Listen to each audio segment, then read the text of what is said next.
ladies and germs. Welcome back to the Mehcast, and oh, what a motley crew we are. Happy New Year, everybody!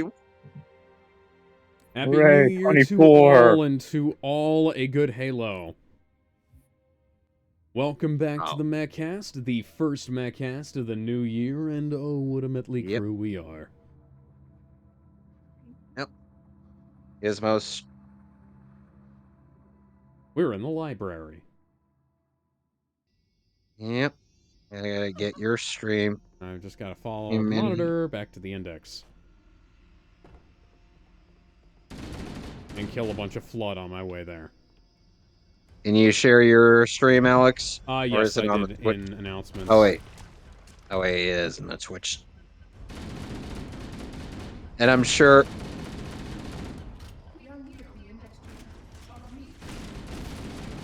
I'm sure you're very enthused to not be playing the most underwhelming spider. Yeah. Alex, your stream is upside down. My stream is upside down. What? Oh. What? Oh, for some reason. Oh, no. No way, I know what's going on. Oh, the stream is upside down on your end. Okay. Because I was like, yeah. I was like looking over at my stream here. Oh, hello. Hey, Gizmo. Sorry, I'm trying to flip your thing around, but it's not letting me do that. What are you playing accent for? What's Didn't that? know you played. Oh. Didn't know Guilty Gear. Didn't know you were playing Guilty Gear. Shit. I've dabbled, but I've never officially played. I always like messed around just to see if the games work. I played a bit of OG Guilty Gear. I saw. I mean, to be fair, it's one of those old kind of games, so it's not exactly easy. Anyway, we're back with Paper Mario 1000 Year Door. When last we left off, we were in Far Outpost. And just put the game in. There you go. I mean, it's easier than King of Fighters, I'll say that much. And essentially... Oh, shit. Oh, now that was actually, my fault. Master Chief's ragdoll flying. Ooh. I don't know. I mean, can anybody here do a Raging Storm with frontal motions? Secret technique. Icicle disaster. I know that's not related Bro, have to... you seen the combo challenges in any King of Fighters game ever? Yes, I've played 2002 an unlimited match. There you go, then. And now it's mirrored. Your stream, Alex. Yeah, it's fine on my end. I don't know what's going on there. Oh, yeah? I want to try resetting the transformation. Don't tell me what to do. How do I flip this thing? Right click on it. Okay, I did that. Oh, yeah? And what now? There should be a reset transformation on there. Oh, Transform. Wow, that was my fault. I fell down a mine shaft. Okay, we're good now. I just had to flip horizontally. Oh, okay. Alright. So anyway, last time we ended up having to deal with, Oh, damn. We ended up having... Bridget. We ended up... Who looks like a lady? This is the Force Drive, so we'll take part of that. Here's the thing. I think upon re-releases of Guilty Gear, they ended up, rewriting some of the dialogue. Nope. No. I mean, like, you know, how there's that... I mean, like, in re-releases of Guilty Gear 1. Nope, not even. Like, Gizmo? Bridget wasn't he? For Bridget? No. Bridget's an OG. Yeah, they didn't rewrite her origin, though. His origin.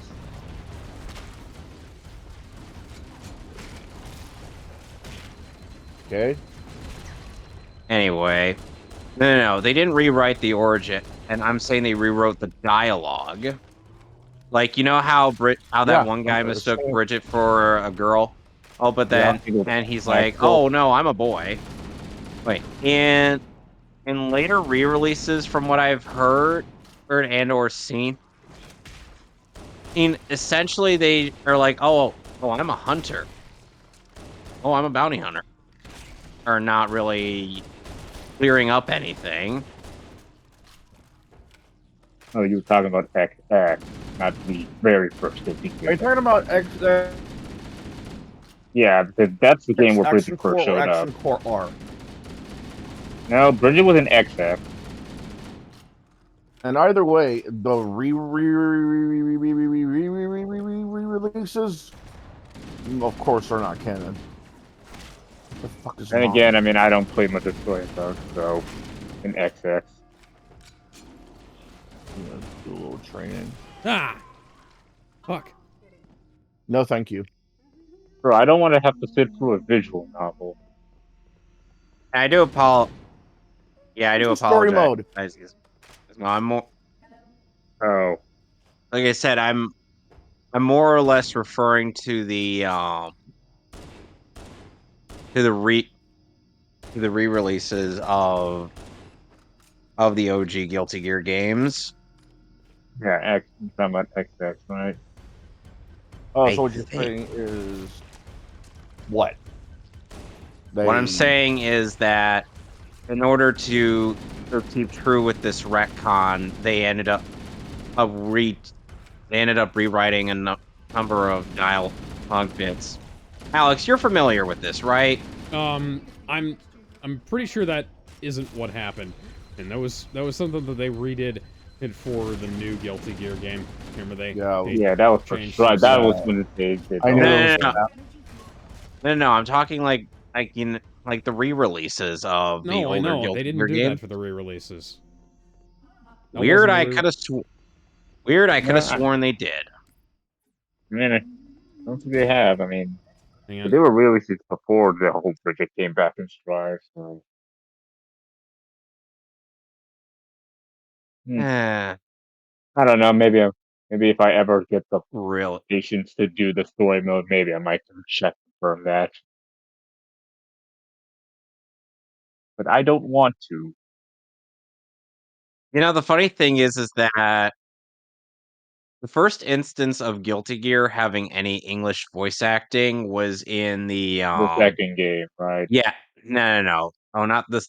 Yeah, this game titled Guilty Gear 2, Yeah, the one where Sin technically showed where up it's not in where it's not actually the sequel. It's just, a weird spin-off side piece, which is kind of canon, kind of not. yeah. I mean, because that's also the game where Sin showed up, and also how Soul got his new weapon. Also, that man was voiced by Yuri Lowenthal in that game. Yeah. Well, I mean, now we call him Oscar now, but he's always been that man. Why did they give him a name? Just because I don't know. It's been so long. They thought, yeah, let's just give him a name, or because hey, I don't know, Stripe, because we don't know whether or not Stripe is the last Guilty Gear or not. Considering how part of it's tanking nowadays, I wouldn't put it. I wouldn't bet on them having another Guilty Gear game.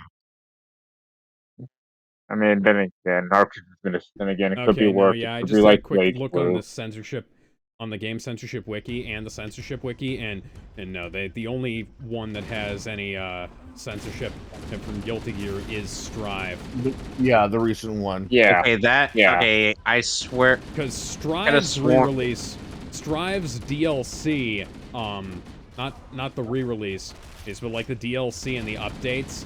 That's what had the all of the fuck you, I'm grenading out. Or are you guilty? Yeah, I Spark? mean There that you would are. make I sense. do apologize if I sound like I'm making this up, but it's something I No, could no, have no. Hey sworn I man, saw on nobody's social getting on your media. shit for this. I No, mean, yeah, no, that was X. Yeah, XRD and all the others are Xrd. X, Xrd is how you pronounce it. Yeah, it's, No, no, it's no. weird. Yeah, there's like XX and there's Xrd Drive and then Xrd Revelator 2. And Arc System sequel names are weird.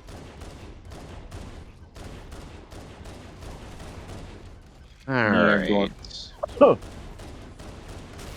Yeah, yeah, doing Okay. that. Gold Bob, we gotta go find. Okay, we gotta go find Gold Bob and General White. Gold Bob is located at the Poshly Sanctum, and thankfully, we don't have to go. We don't have to go on the friggin' train to get there. We could just take one of the secret warp pipes. Come on. Oh, you're doing the whole backtrack thing. Yeah, I have to because this is Yep. part of the main game. Oh, joy. I love it when my RPGs force me to backtrack to Yeah, every Alex, this is the location. one part of Paper Mario: The Thousand-Year Door that nobody likes doing.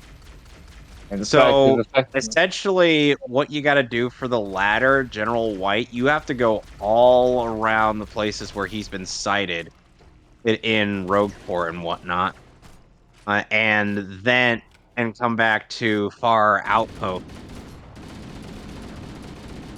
only to find him having long since returned.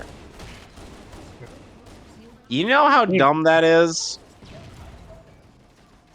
I mean, at least nowadays when games do that whole long back, at least the games have basically fast travel stuff, but even still. Fucking hell, Mario. Dang. Guilty Spark, can you maybe make this a little bit quicker? But, I mean, You're makes me- I mean, they- You're expecting the small robot to have sense. I mean, nobody likes that small robot anyway. Oh no. No wonder he's the final boss of Halo 3. Which is Yeah. for better or for worse. That boss kind of sucked. Oh, hey, a Kurt. So anyway, there's actually some interesting news regarding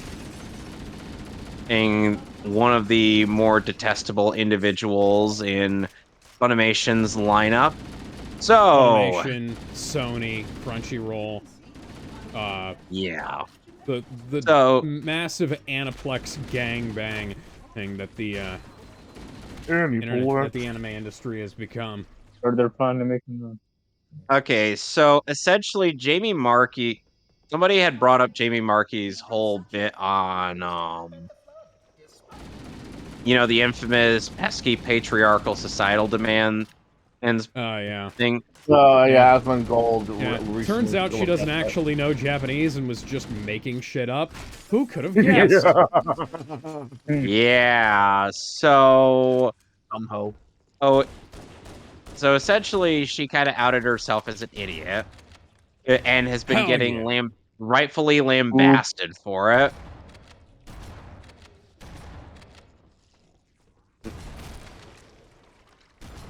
YouTube, why wouldn't you user be? by the name of Lunar Activist ended up trying to have like a sane conversation with her Oh about yeah, Lunar Activist alternate is a friend of mine.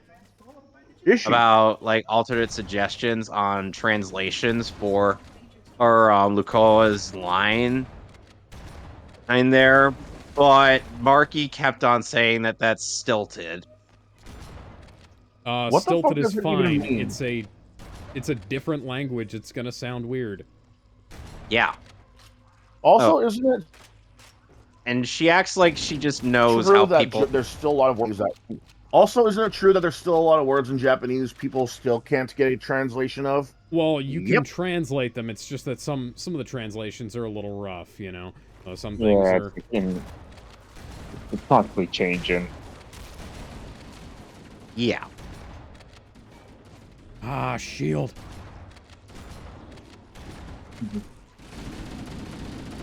So and I was genuinely surprised that a friend of yours, now that I know, this was able to have a sane conversation with a crazy woman like Marky. Yeah, no, I was surprised Lunar was doing that because I thought Marchie block botted all of the people who followed me. She already blocked me from the beginning. Oh, yeah. Okay, I'm gonna hold on to the No, I can't afford to just hold on to this shotgun, even though the shotgun's awesome. There. There's another weapon around here, guys. And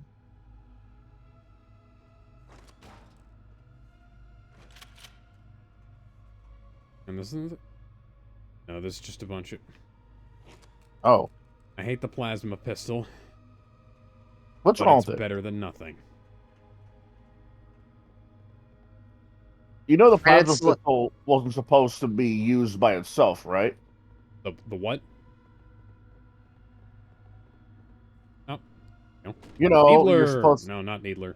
to use the plasma pistol in a combination of some other gun because it's not supposed to be used by itself to begin with. Well, I mean, hang on. Like, what most people do is they charge up the shot, and if they hit their target, they just hurry over and do a melee attack. Yeah, no. Or even better, they do a melee attack and then release the charged shot. Or even better, some people just use the charged shot and then immediately switch to their other weapon and start wailing on a alien hoe. I got you. I typically tend to use it as like a backup to my main weapon, whatever the main weapon is. I just use weapons until they run out of ammo.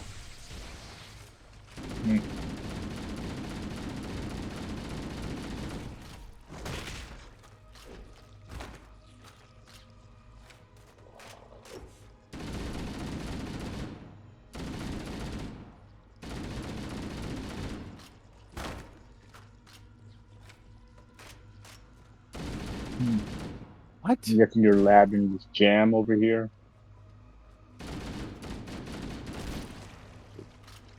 Fucking boomers. Okay, boomer. More Okay, fucking boomer. boomers. Okay, boomer. Okay, boomer. Yeah. Here's hoping this will be the year people stop saying boomer. You're expecting a Yeah, that ain't lot. happening. I know. But hey, man, can I at least dream? No, you're not Dreams, allowed to yes. dream. Delusions, no. Hi, Mason. No, you're not allowed to dream. Get out of here. What? Okay. These guys are just so killing my dreams, that's all. The Americans are killing the Canadians' dreams. and What else is essentially, new? aside from Lunar Activist, is saying what they needed to say towards Marky. Is she also doubled, tripled, and quadrupled down on her bullshit? No, Marchie got into a helping heaping of horse shit that she kept fucking talking. She wouldn't log off. You know the Tyler the Creator meme? She was doing that, except the opposite. Mm-hmm. How dumb can you get? Shotgun! Shotgun! And she's one of the people. Is that your question? I got a shotgun. And she's one of the people. Hand on the pump. And no wonder AI is going to end up replacing people like her. Yeah, that was a whole that was Yeah, one of the that was topics a of whole other conversation thing. there. What are we had talking about? so Jamie Marchi is a localization writer for Funimation and Crunchyroll now. I don't know why. And hang on, I gotta save something. So she's a localization writer, ADR writer, not a translator. So she takes translated scripts and butchers them for the English audience. Yes. And people are somehow okay with this. Yeah. Well, They're no, people not, aren't though. okay. People aren't They aren't, okay with though. it. That's the thing. It's just that Marchi he has been kind of coasting under the radar for a little while, and now she's... No, there were actually people years ago on Twitter praising that cunt. Yeah, I'm aware of this, but that was, for one, that was years ago, and for two, that was either Kick Vic weirdos or social justice warriors. Here's the thing, this is going outside of... her. Yeah, because this is outside of the typical spheres. Like, this is getting into... Like, this is getting outside of our spheres of like you know, this is going to mainstream weebdom. And I know that sounds kind of contradictory, but that's where it's going. And like, this is leaking out, it's breaching containment, and now we're just... Sorry. Yeah, I just had to pop my fingers. Now, she's reaping the rewards of what she'd sown, you know? Mm-hmm. All because somebody brought up a golden oldie of her response to criticism being like, oh, I have a vagina, blah, blah, blah. Yeah, congrats. You have something that every woman has. Wait, what That's happened to Jamie transphobic, Gizmo? Basically, Marky's response to criticism was that he's like, oh, if you don't like it, well, too bad. I have a vagina. Blah, blah, blah. Yeah, she was basically attempting and failing to turn it into a feminist issue when, Oh. health pack. Don't need a health pack. Good to know. Yeah, and this was at a convention, and somebody was just asking a legitimate question. Yeah. What were they asking her? They were asking her about the dragon mate in translation. Oh, okay. Okay, now I'm up to speed, and I really. I know that if I start talking about this, I'm gonna get super, super mad, and I really don't want that. Right. Fair. The year just started. I'm not gonna say y'all shouldn't talk. Yeah, and this was how she chose to end 2023. Keep in mind. Yeah, with a lot. There's also, but like that's you guys are better at getting your thoughts out than I am. So, and most of the time, my thoughts are your thoughts. So that follows this really weird trend of last year where we have like somewhat niche celebrities getting into a fucking shit fit on Twitter during holidays when you shouldn't really be doing that kind of thing, you know? You don't see Vic doing any of this. No. It's almost like he's smart.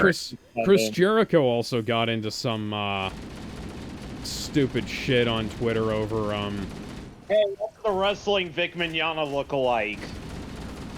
I'd say Dolph Ziggler looks a little bit more like Vic than Jericho does, especially now since Jericho's melted.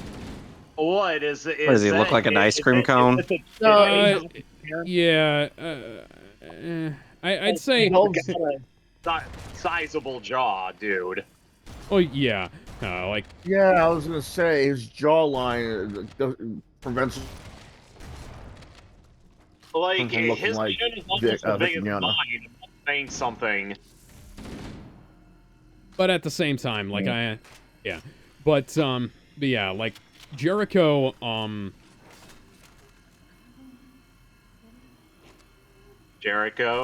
Yeah, Jericho, who will be known to wrestling fans as the wrestler Chris Jericho, and will be known to heavy metal fans as Moon Goose McQueen from Fozzy.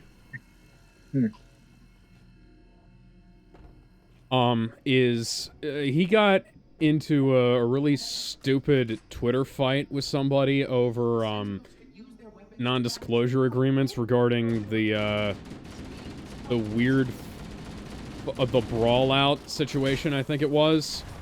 Okay. Correct me if I'm mistaken. Gizmo? Like, apparently Well, there was some... Chris Jericho, or talking about Dolph Ziggler?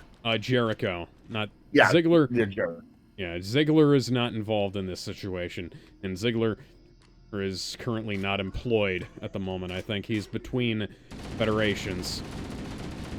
He is. Wait, did Ziggler actually get fired? Yeah. No, he's still. He was let go, quote unquote, but at this point in time, I feel like I think Triple H is should if Triple H is smart, he's gonna look at bringing Ziggler back and giving him some kind of main event status, because Ziggler is one of the all-time greats, and he needs to be kept a hold of. Like, I would love to see him finally get like a mainstream like title run, and even if it only lasts for a couple of months, you know. But that aside, like, yeah, so there was this whole thing about non-disclosure agreements regarding the brawl-out situation, and CM Punk's lawyer got involved and said that, oh, people have, you know, you've signed an NDA, it's in your employee handbook or whatever the fuck it was, and he was saying, oh, I never signed any NDAs, and then it devolved from there, and then in the last pay-per-view of AEW for the year, or right before that, had somebody accused Chris Jericho of luring a woman to his hotel room under false pretenses and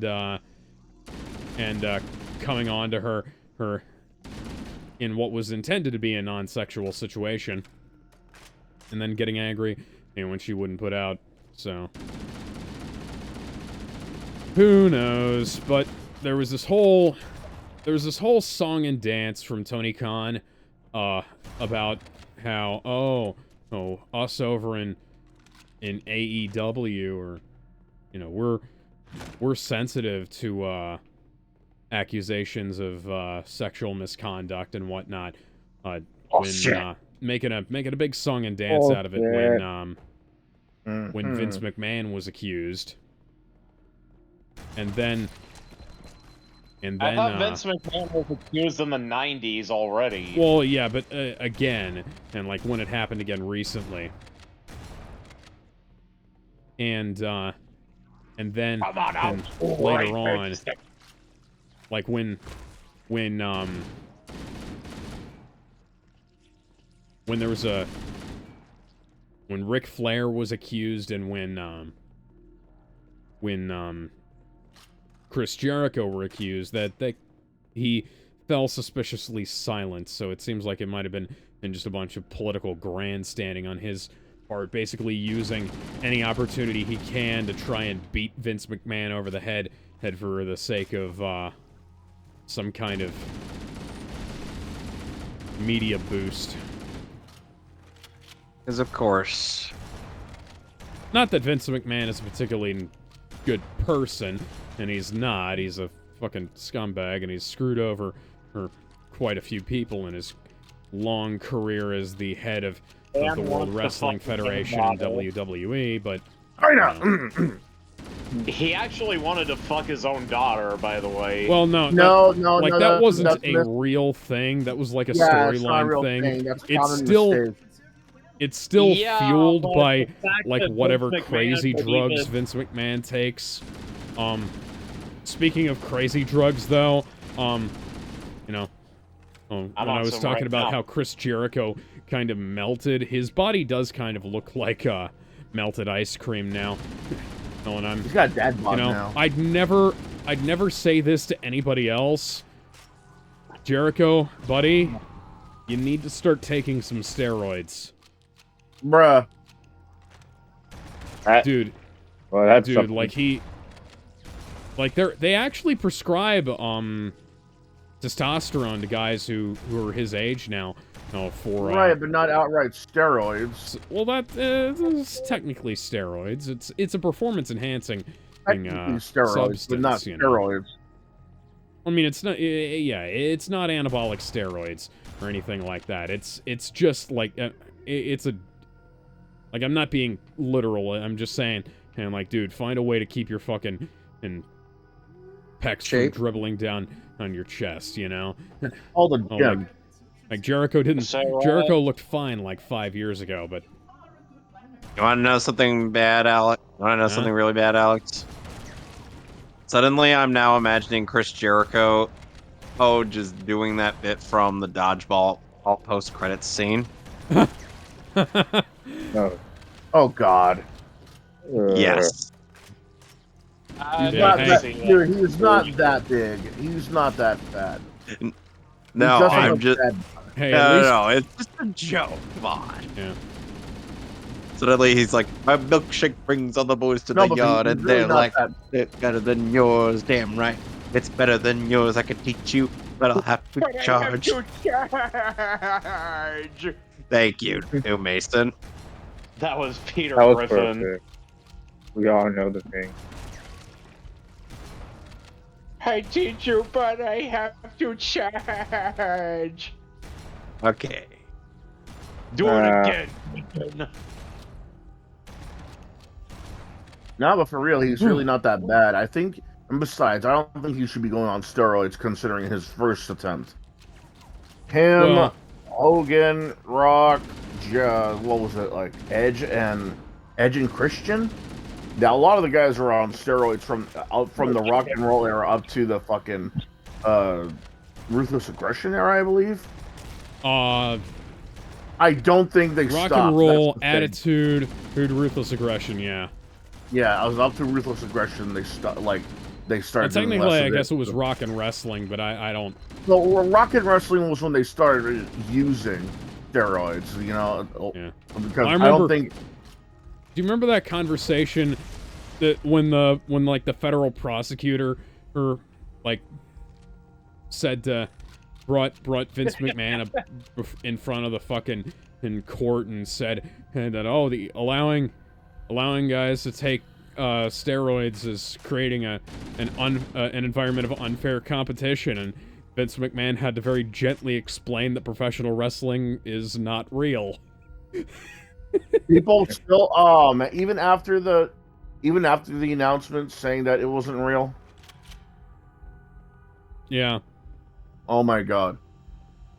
Wow. Hey, check out what I posted in the live stream chat, guys. Well, they also changed it over when they said it was like not just, it was creating unsafe work expectations and things like that. And that's perfectly that was a perfectly fair thing, because Vince McMahon definitely favored guys with huge physiques over smaller guys, and so there was a pressure to start taking Who the hell's the Christian juice. Law? Oh yeah, CM Punk Okay. said that, but Triple H So- accused him of lying. We were told by a Koopa that General White is not present. In Oh Petalburg. God, you're still here. Yes, I am still here. I have not left the room.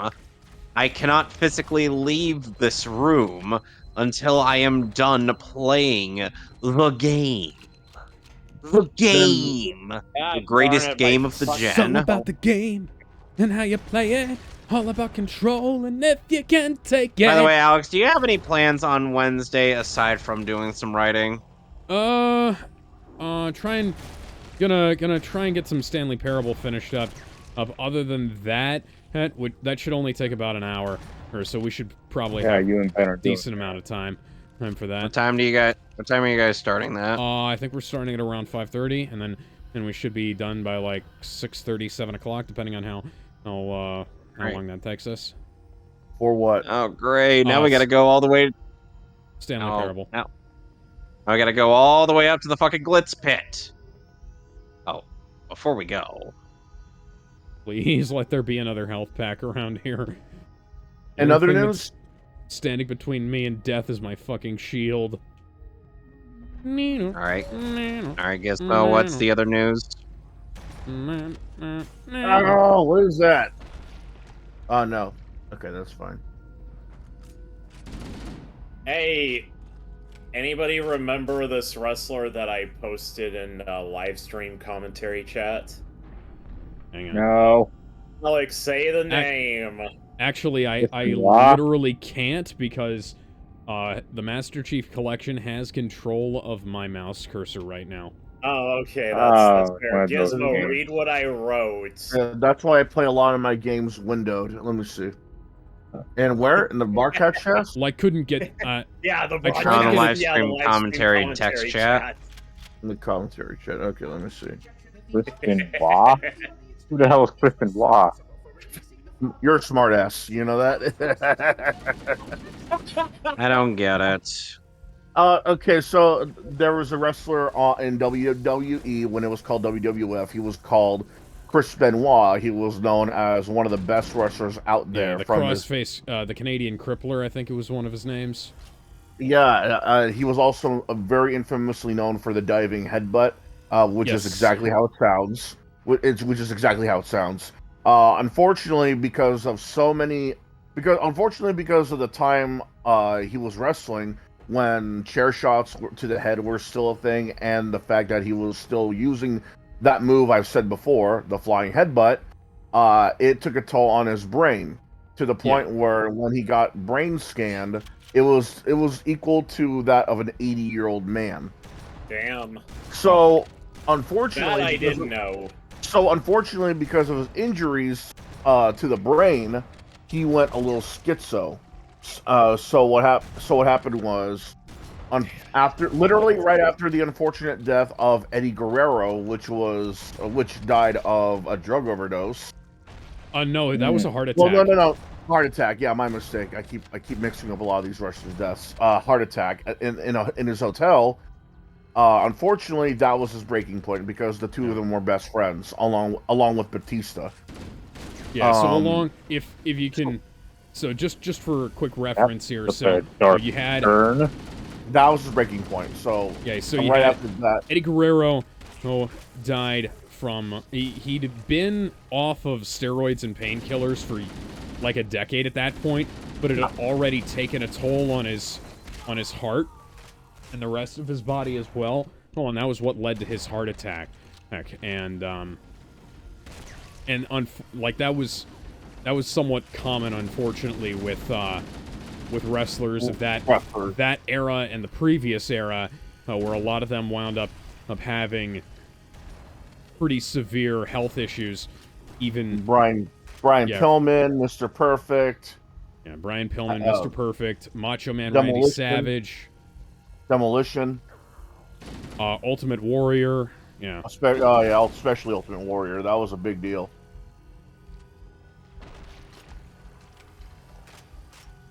So, unfortunately, because Eddie Guerrero was in the list of people who died early on before they could even hit 40 or even 50 at that point. Like I said, that was Chris Benoit's breaking point, and soon right after that, he shot himself in the head.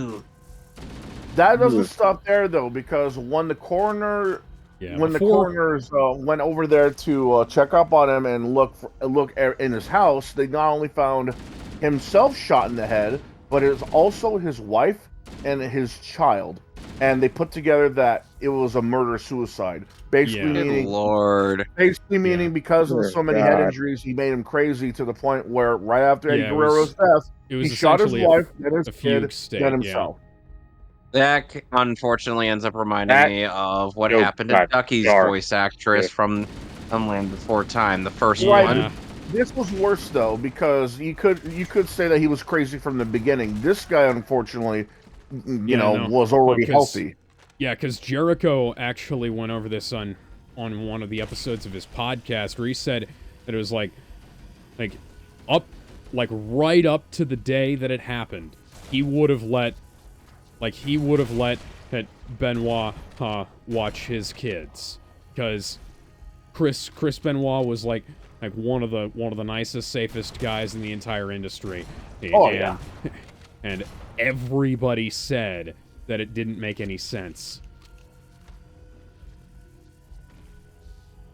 And then the brain report came out, and it's like, yeah, okay, now things are starting to come together a little bit more clearly here, because and what the coroner said is like, well, what probably happened is because of all the brain damage, he probably entered a sort of a fugue state and like didn't precisely know what was happening. You know, like he wasn't himself when the killing happened, and then he slowly sort of came to over the next couple of days, and that was when he killed himself. Yeah, basically he was along for the ride. Yeah, because he realized what had happened, and then Off himself, unfortunately. Oh, okay. Y'all were still talking about the. Benoit, Sorry, yeah. I had to mute my headphones because I had Good to. lord. Yeah, it's You're fine. But It's here's what crazy, happened man. after that, though. Mhm. That death took a toll with not only professional wrestling, but the not it didn't take a toll on just WWF in general, but also professional wrestling because yeah, like right after that's that, basically what created the PG era of wrestling. Yeah. Well, not it would. I wouldn't say it was just that. There was a mixture of things. That just happened to be like the straw that broke the camel's back. But right after that, after they find out Chris Benoit had done, I was gonna say Chris Hansen. Vince McMahon went up on live television saying because of what they found out, they will no longer mention Chris Benoit by name, and they kept their word with the occasional slip up. You know, Yeah.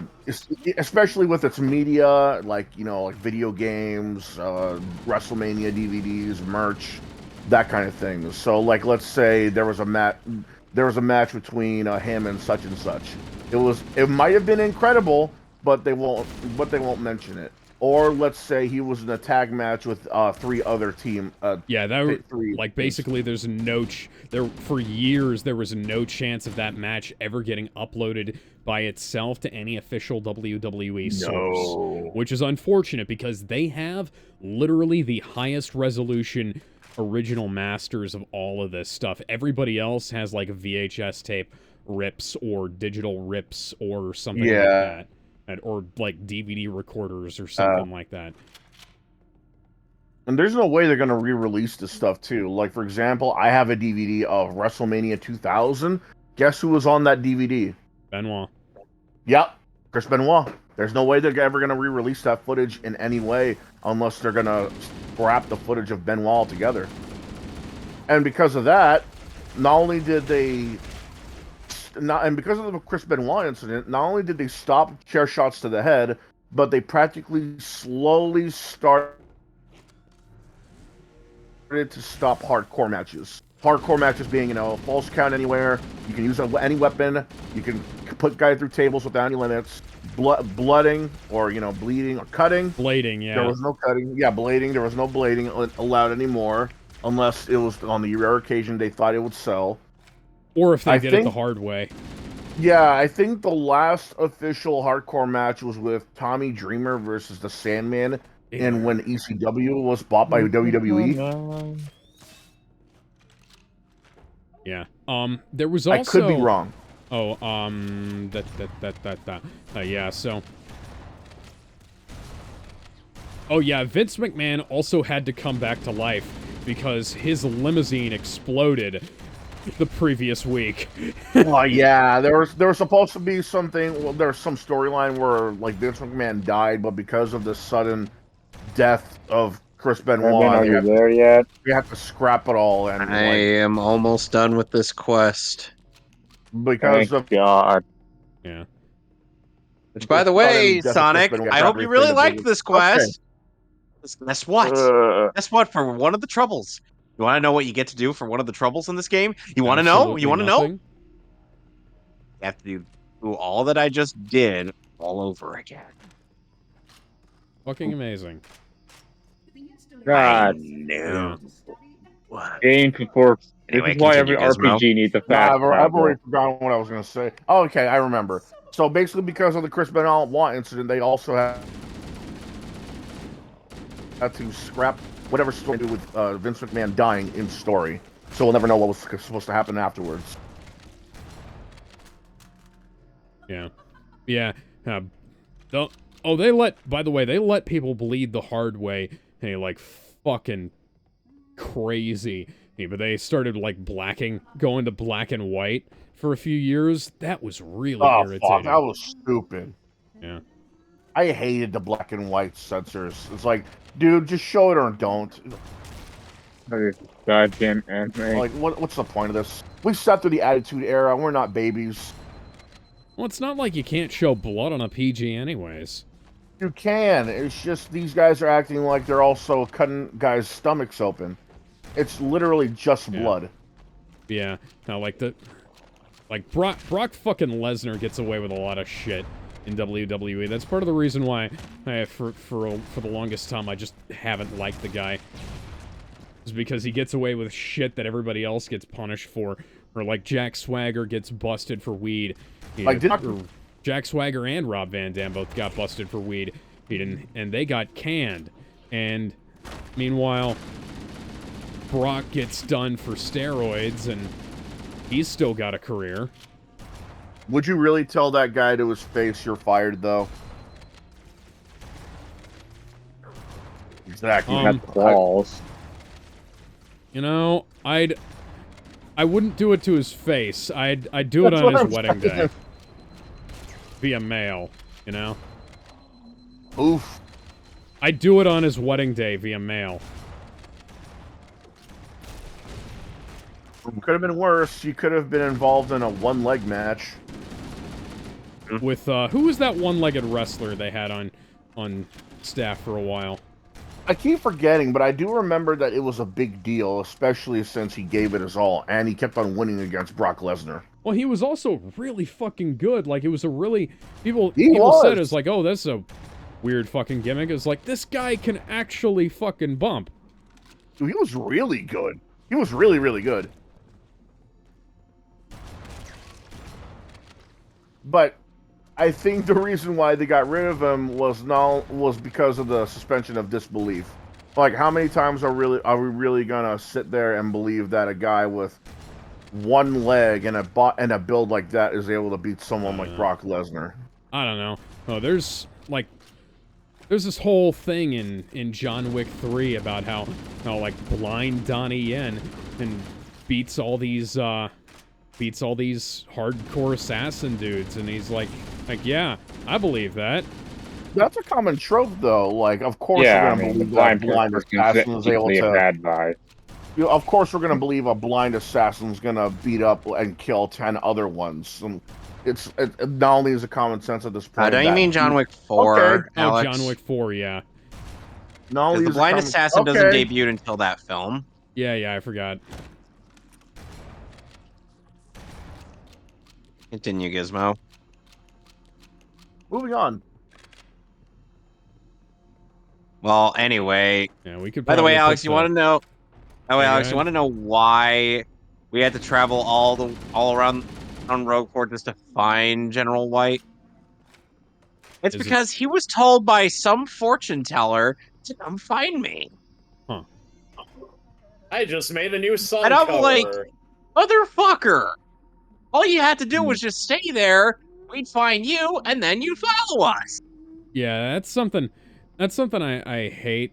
Like, people do shit like that in real life, is like, all you had to do was nothing. And it would have been easier. And this is why phones need to exist. Hold your position. Can do. Gotta make sure I'm loaded up. No particular reason. Okay. Alex, good news. Good news for Gizmo, too.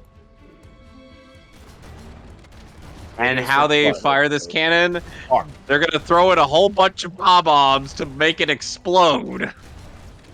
I'm about to upload another Hades cover to YouTube. Cool. And it's gonna be toxic. It's gonna be Toxic Love. Nice. What it's song? gonna be Hades singing the song for Fern Gully. I could totally see Hades singing something like that. Yeah, I had Mr. Burns do it earlier. I uploaded that already. And that's all. Mr. Burns is also somebody you could see singing that, because, well, Mr. Burns is like this cartoony, anti-environment, greedy, rich tycoon. Yeah. I mean, the whole thing was him with any hilarity evil. which is also some the second person ever to get a Social Security. Yeah. You remember that? Yeah, you remember that joke? He was putting down information before his hospital visit. Oh, what's my Social Security? Parents' death got in my way. My Social Security 0000002. Not 2. Cause of parents' death got in my way. An oddball question. You have to even get. So. How are we All breathing right, in let's space? see. It's Mario Toxic Galaxy. love. How is He- Bobbery he- able to explode when there This is no fire? We're I don't know. I mean, spies. I just There think is this no. is the foreshadowing If there of is Mario no Galaxy. oxygen in space, then flame should not be able to be lit. I mean, that's I don't know. just how It's basically a foreshadowing of that's Mario like the Galaxy. same way That's with all Star I got. Wars too. They have like explosions and detonations in space. If people are gonna try and say that Star Wars is unrealistic, they should really look up the definition of duh. Or fiction. Look, I get it, it's fiction, but I'm still allowed to question this. There's only Yeah. so much you can question before you sound like a jackass, though. If you're gonna, Let's see here. if I I'm don't know. playing I mean, I Street constantly ask why the hell you hair the pants Fighter, Yeah, right? yeah, code yeah. one. Am I really supposed to question? Am I supposed to really question why there's a big green Mambius fighting a guy that can spit fire out of his hands in a tournament where a guy's Oh, conquest to take over the world by using the literal power of his soul? There's only so much I can question before I sound like a jackass. What is that a reference to? Is that Street Fighter? Street, I need to get my Beats headphones out. Yeah, I could. As for I some mean, reason, I'm like, technically that could that have been sounds like- that could have also been like think about it. It's Super like, Smash okay, how does he Bros. shoot fireballs? Why does he shoot fireballs like that? Oh, well, it's the power of his inner energy. Really? How does he do that? Oh, well, it's with years of training and during a moment in his childhood up to adulthood where he learned this specific martial art. Okay, cool. And that's linked to his energy? Right. And then because of that, and with all of his experience, he's able to harness it and shoot a big ball of energy. Okay, but why? What do you mean why? Why is he able to shoot a big ball of energy? Because that's part of the story. You know, inner strength, you know. Okay, yeah, but why? Oh, shit. Oh, fuck up. Well, anyways, happy Mickey Mouse Public Domain Day, everybody. Yeah. Well, guess what? We'll be watching at some point. Steamboat Willie, completely uncensored. Yep. Oh boy. There's also Oh, another boy. Can't wait original for Mickey Mouse somebody to take cartoon that's advantage entered of the public this. domain. Hang on. Let me pull this Can't up. wait to see the Steamboat Mickey Mouse to take out a Playboy. Is that actually in there? Oh, no, that's... It's No. just like one of those things that they do with public domain properties. Well, sadly, Horror- since Winnie the Pooh has entered public domain, remember, blood and honey is still a thing. either Eh, horror. Well, yeah, they're either going to be in porn or horror. Those are the rules, don't you know? Those are stupid rules. Time for Mickey Yeah. to lay some pipe! Goofy, go You know you go want it, buy milk. bitch! Hey, Take it Still on! remember that's that that sketch where Mickey was where Mickey, after finding out Minnie had certain relations with Goofy, he took Minnie to court for a divorce. The fucking Goofy skit. Yeah. Oh my god. Let's see. It's like, ever since you described that to me, Alex, that has never left my head, even after I saw the video. I mean, how could it? So, you wish to divorce Minnie because she was acting no, you know, he said silly? No, Extremely And then what- hey, crazy. she's fucking Goofy. No, I want Alex to say it. No! I said she was fucking goofy!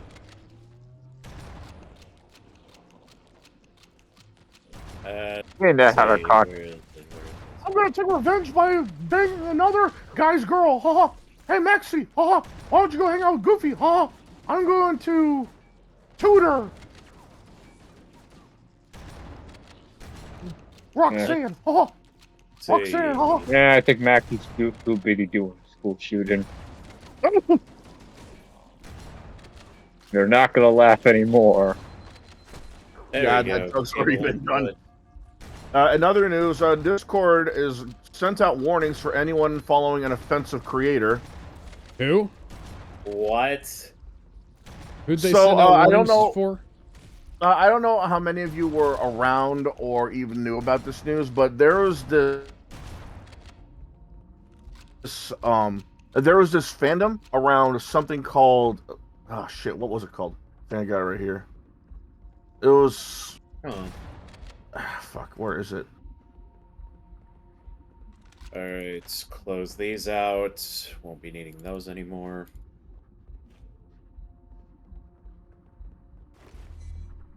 Shit, I lost it. It was some fan community, I remember that much. Yeah, it was a fan community. It was for like a specific anime because it was because it was created by a specific person that Discord decided to not only get everybody in trouble that was in said group, but also the people just following the person. That's stupid. Yeah, well, they've done that before. Like when they delete a server, they send out a warning to everybody who is in the server and say, "It's like, oh, we've had to remove this server, or please, please be careful of the communities you join." Come on, man. I don't... Like, what? Like, why is it any of your business?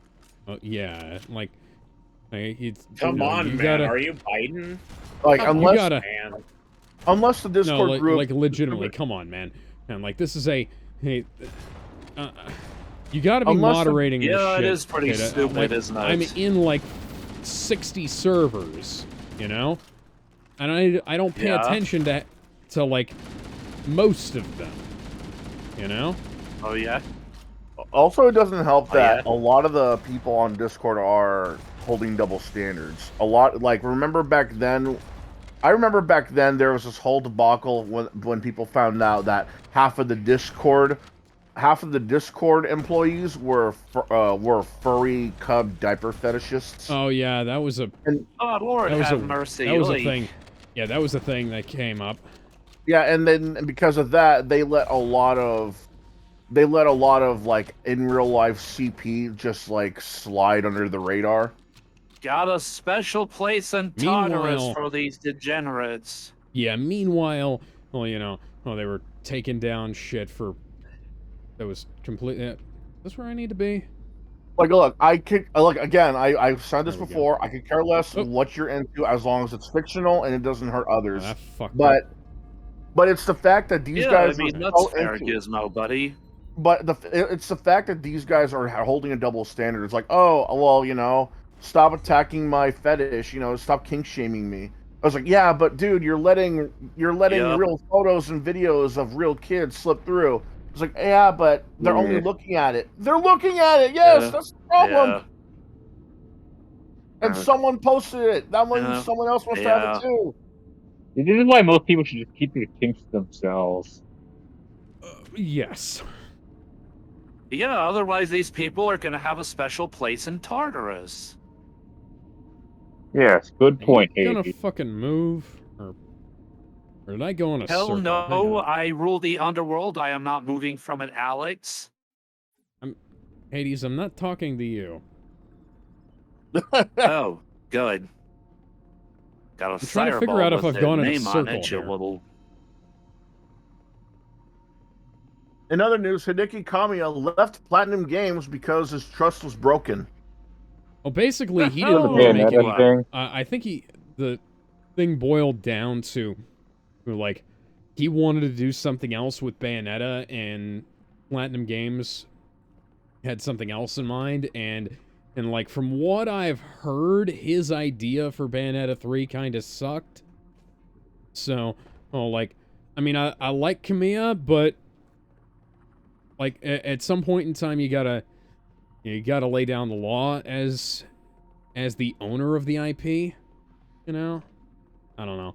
I don't like I don't necessarily like the whole corporate ownership of everything thing, but like sometimes it's good to have somebody who's like can help shepherd a yes, a property it without. Yes, it is. Yes, it is, Alex, old boy. Mr. Burns, I'm afraid I'm going to have to ask you to leave this call. I am the real Mr. Burns here. No, you're not. Release the hound. Release the hounds. Are there more things that I can kill? Oh, more dialogue. Goody. And things that I can kill. With my sawn-off shotgun, hand on the pump, left hand on a 40, puffing on a blunt. You seem very enthusiastic over killing things with shotguns. I love this I shotgun. mean, shotguns are great. I'm so happy to be playing something other than a generic third-person action-adventure game developed by a Sony subsidiary.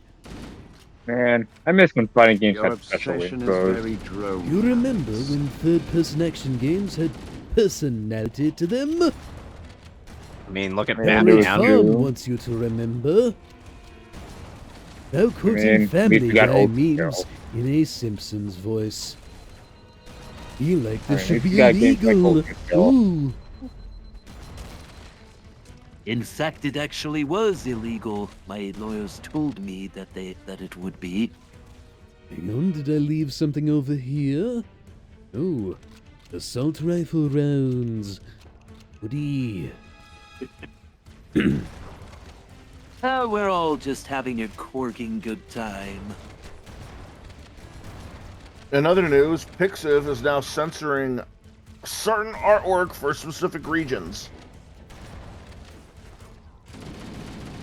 Yeah. So for those, Joy. yeah, for those who don't know, there's places like Rule 34, DeviantArt, Twitter, Tumblr, what have you. They allow you to post. But what about them? Oh, god damn it. Okay, so I also have to For bring it. those of you who don't know, okay. Post, Sorry, yeah. No, sorry. Go ahead. I'm getting killed over here. For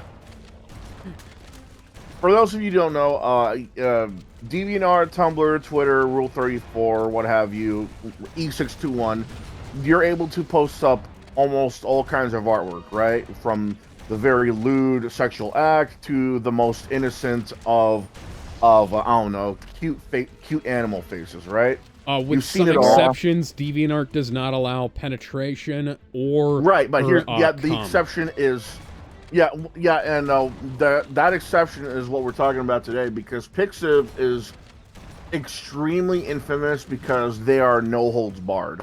And when I mean no holds barred, I'm not just talking about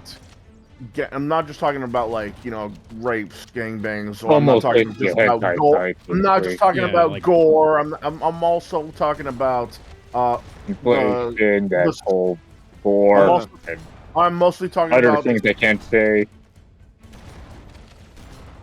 I'm also talking about the smaller quality, if you know what I mean, of characters. Well, that's Ooh. frankly, that's like nothing compared to some of the gore shit I've found by accident on Pixel. Right, but here's Like I've here's had the Buddy, to I put found together Right, but fucking here's the thing. tags. Right, but here's the tag thing: you're blocks able for to that. find those on. You're able to find gore and vor stuff all on DeviantArt, Twitter, Rule 34, and E621 as well. Pixiv, on the other hand,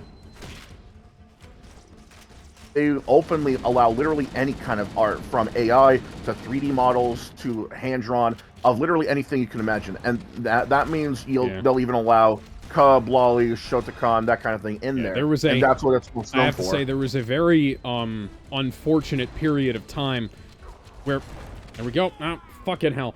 There was a very unfortunate period of time where, before they created the AI generated tag to allow you to filter things out, where every single tag, every single character was getting spammed by high to low quality art, high to low quality AI generated images.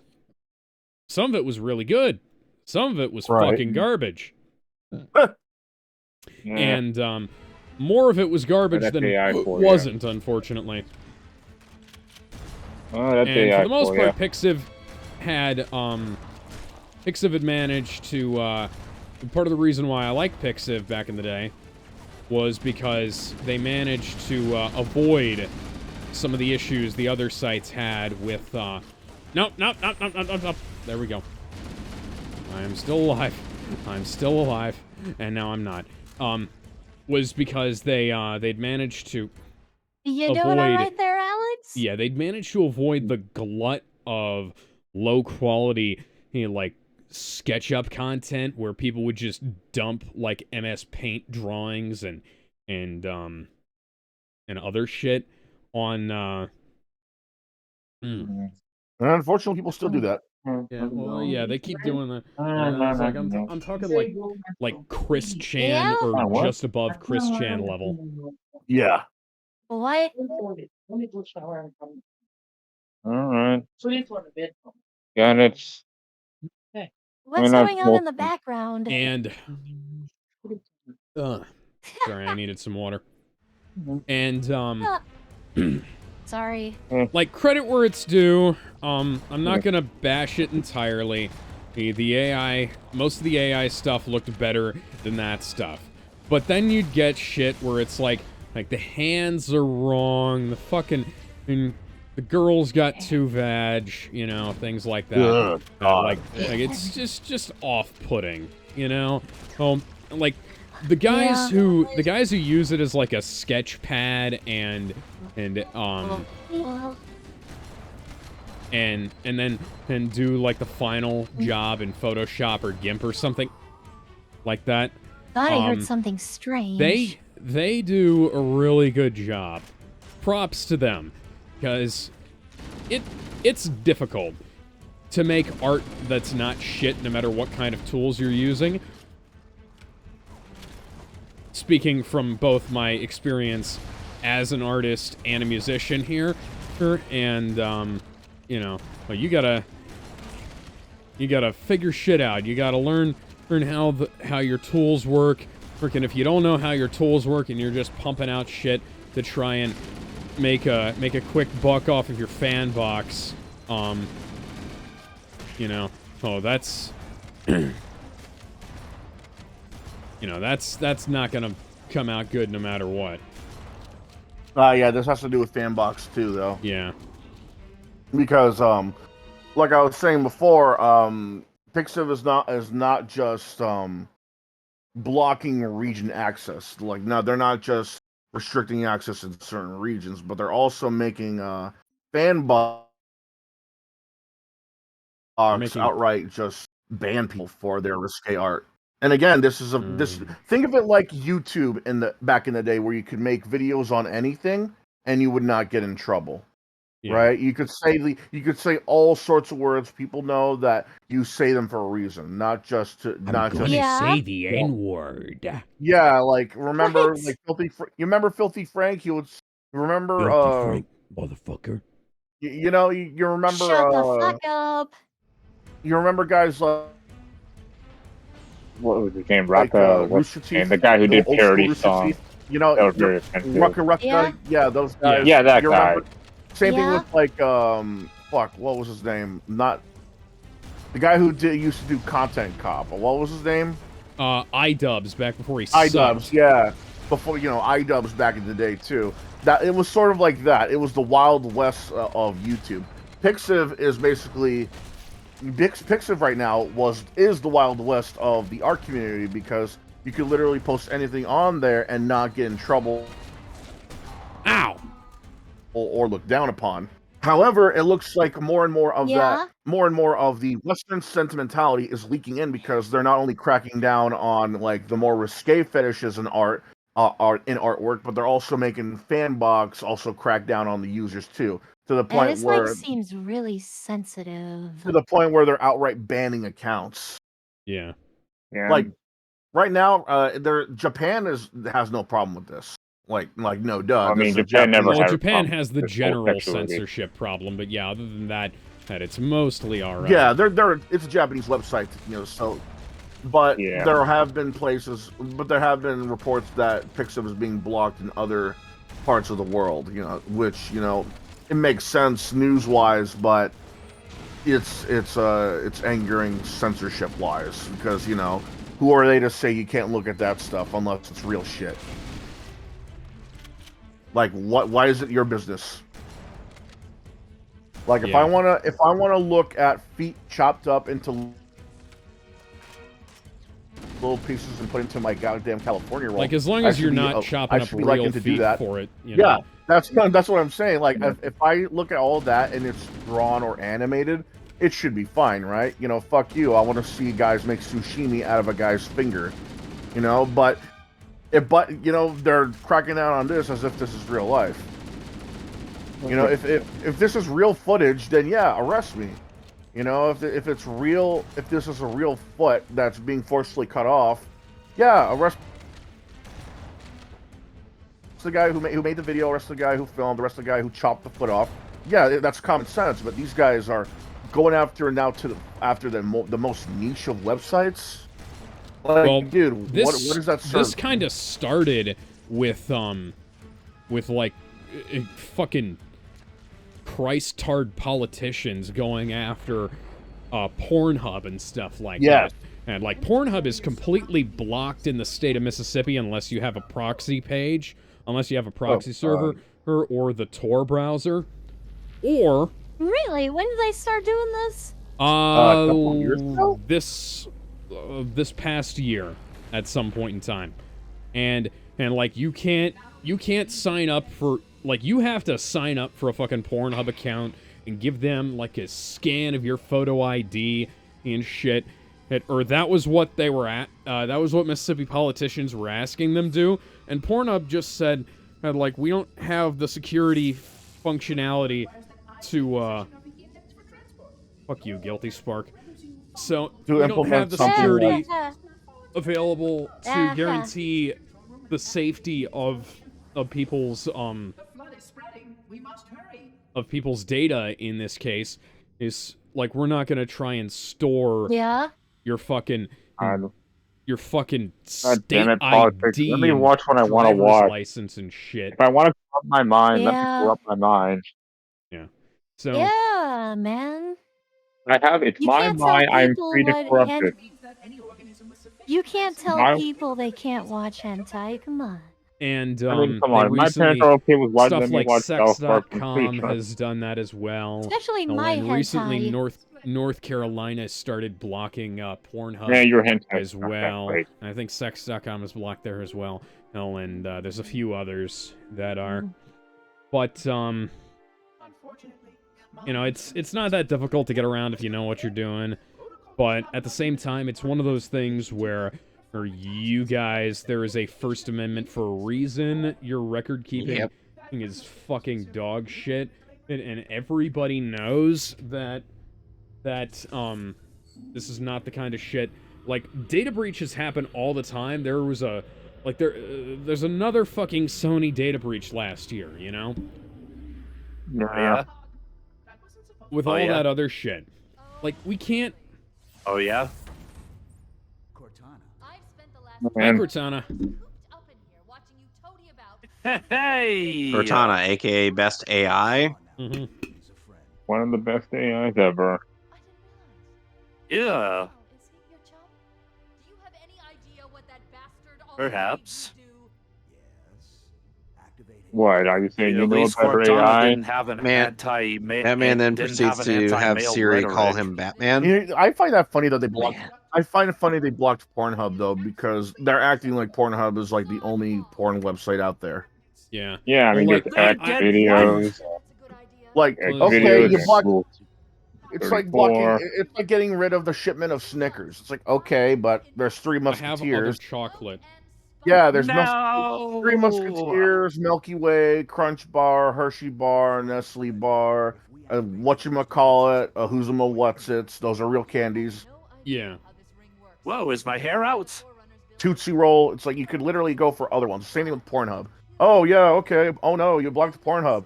It's not like I can go to XNXX, Porn Slut, Sex, XNXX, Hentai Stream, Hentai Gasm.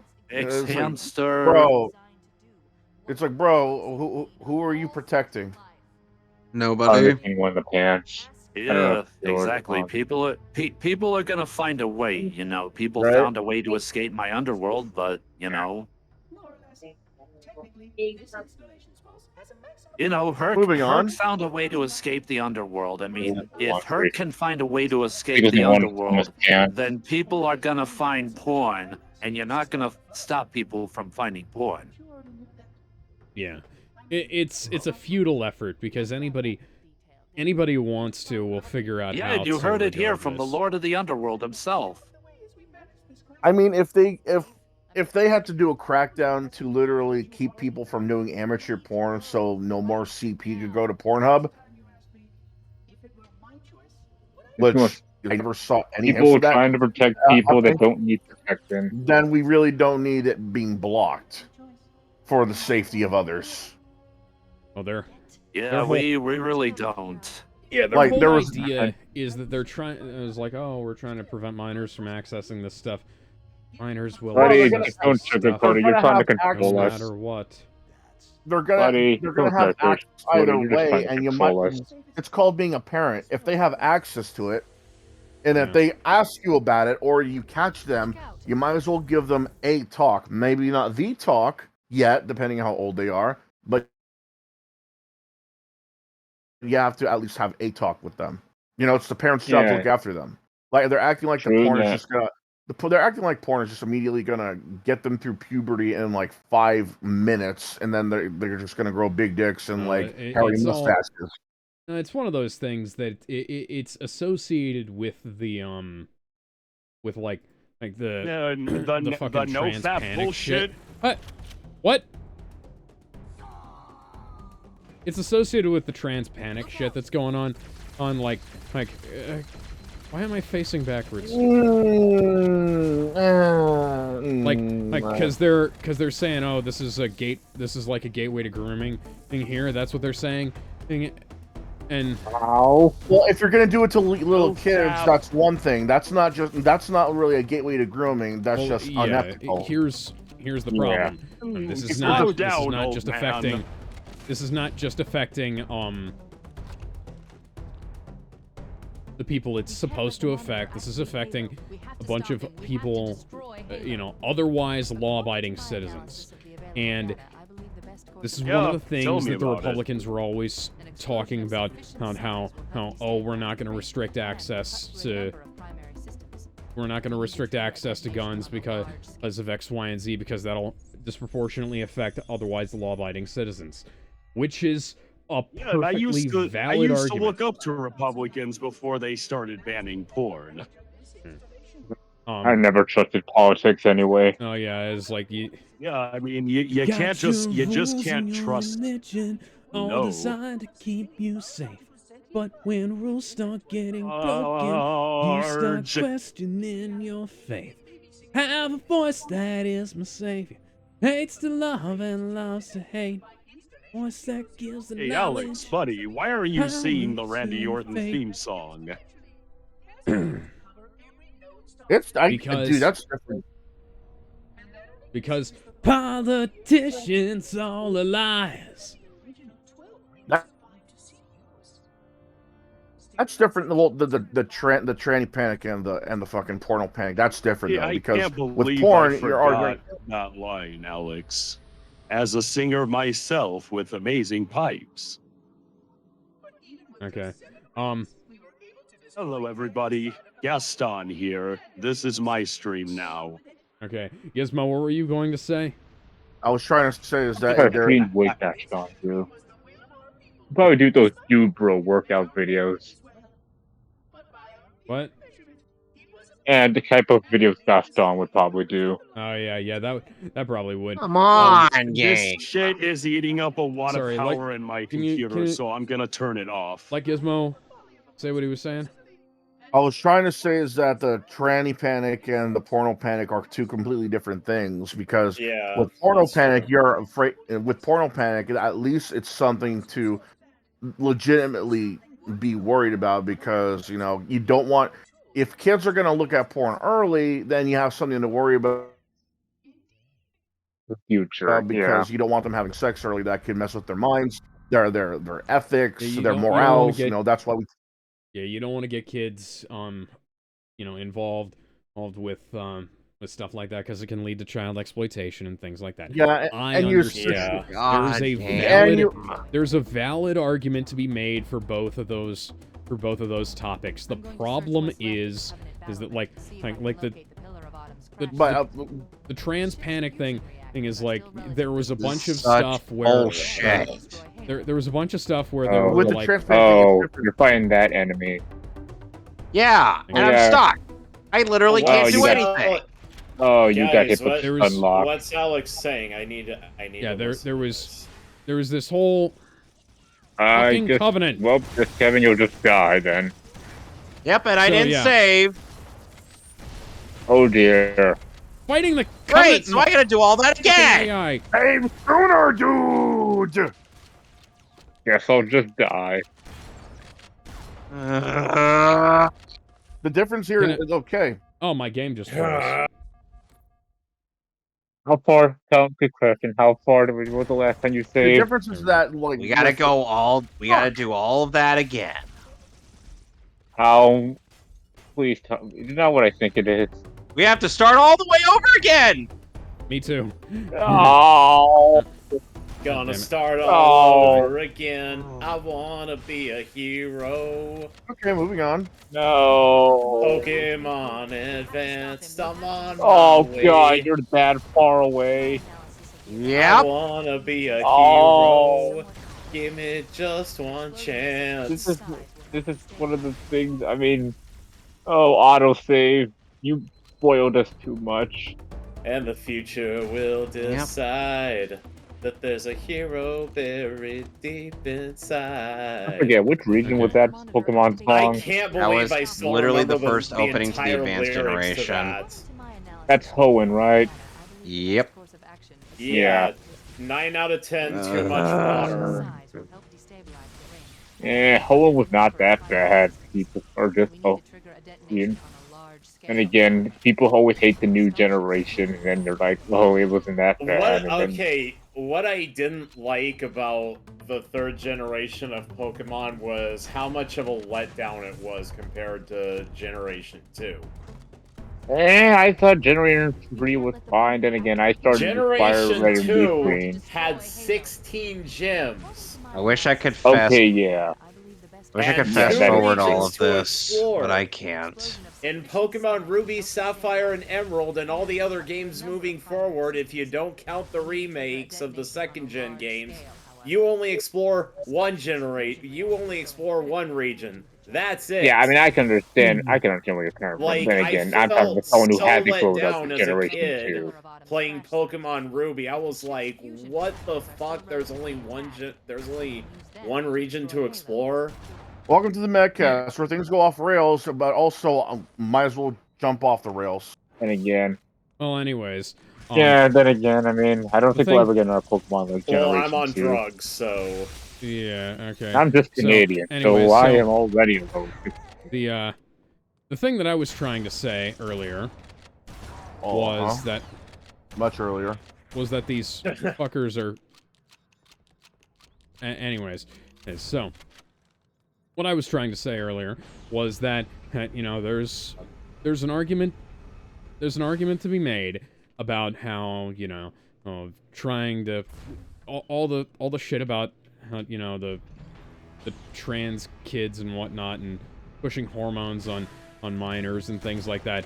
That's bad. Everybody knows that's bad, and if you don't admit that's bad, there's something wrong with you. You're either We need pushing an agenda or you're fucking lying. And or your EDP. yeah, but you know, that aside, we need to buy some time in case the monitor or his sentinels find a way to activate the thing without the index. the thing that I was saying about that is that you know, that stops being and you know, something that I'm, you know, generally in favor of oh, thank fucking God. Okay. You know, that stops being something that people are in favor of, you know, standing against when and it starts affecting stuff outside of the scope. Should I take the... No, I hate the fucking sniper rifle. Anyways, I'm gonna be right back. So, and that's the same thing with this here. You know, like, people seriously underestimate the value of pornography from any perspective, really, because like people make a lot of decisions based on porn. Like, porn made VHS. Well, Star Wars made VHS, but porn helped. And porn, porn was supported by Blu-ray. Blu-ray, they wound up winning the format wars for, you know, for that sake. And where are you? Where are you? Where? And so, you know, people will go to, like, when people say life finds a way, hey, porn is one of the things they're talking about, and not, you know, not just porn, sex in general. Right. And all these fucking, like, tradcon and neocon neocons can go fuck themselves, because the best way, like, the youth, generally speaking, are always going to be in favor of a number of things. Because they've got a lot of hormones, they're going to be in favor of getting a bone on. And they're going to be in favor of things related to that. And when you start getting in the way of them getting a bone on, well, you start making enemies. It's almost like it's almost like they didn't learn anything from the 1960s. I'm sorry, I'm being a bit quiet right now. I'm very understandably miffed. Oh, yeah, no, I got you. How the hell do I get back up there? Go up that way and come back down. I have to go around. I can't remember how I got through here. It's been too long since I played through. Yeah. So, anyway, so essentially the point is that politicians need to stop being stupid. Yes. And because porn I think this is going to lose people votes. Porn has its benefits despite the fact that despite how somewhat questionable some of the imagery can be. Anyway, rest in peace, Tom Wilkinson. Yeah. I'm like transitioning, which, like, yeah, look, I'm not gonna like say that people who transition at all are all dirtbags. You know, if you're gonna do it, you're gonna do it, whatever. But think about it like this: what is it really doing? What is it really doing that's a plus for anything? Well, the thing, absolutely nothing. Thing that there's more negatives. I can name more negatives than I can positives, and I'm not even talking about positives as a good thing. Like positives as in like things that have to do with like society, anything societal stuff, like whether it be norm or niche. You know, like the positives I can say is that it fuels a fetish, and it helps you feel not so out of place, I guess, but that has to do with feelings, and that also well as a fetish. Yeah, the thing that it comes down to is some people hold it as more of a part of their identity than they probably ought to, and like it is things that make up who we are part of us, right? you know, some of those things will never go away. But the question that was posed that I think was one of the things that has continually gotten like Blair White in trouble, well, for instance, is when the question of like if you could like if there was a pill that like made it so that you didn't get gender dysphoria, would you take it or would you want that to exist? And like people say, hey, no, bullshit, because like why do you want people to suffer is generally the question that is posed at that point, because like it's a like undisputably it's a mental disorder, or there's a thing wrong, and you know there are avenues to fix that, whatever you say that avenue might be, you know, like that's neither here nor there. But if there was a pill that somebody could take that would prevent suffering, like, would you want that to exist? And some people say no, and it's vaguely baffling to me, because it seems like all they want to all that is desired out of it is like for people to be that way, rather than, and for like do you want people to be happy, or do you want people to be, you know, to be a certain way? And it's like this is the thing that always, you know, that gets like conservative Christians, for instance. And it's like do you want people to be happy, or do you want people to be Christian? And it's like, well, I want people to be Christian and happy. No, that's not the choice. That's not... Ultimate vocal remover really takes forever sometimes. Like, that's not what we're talking about here.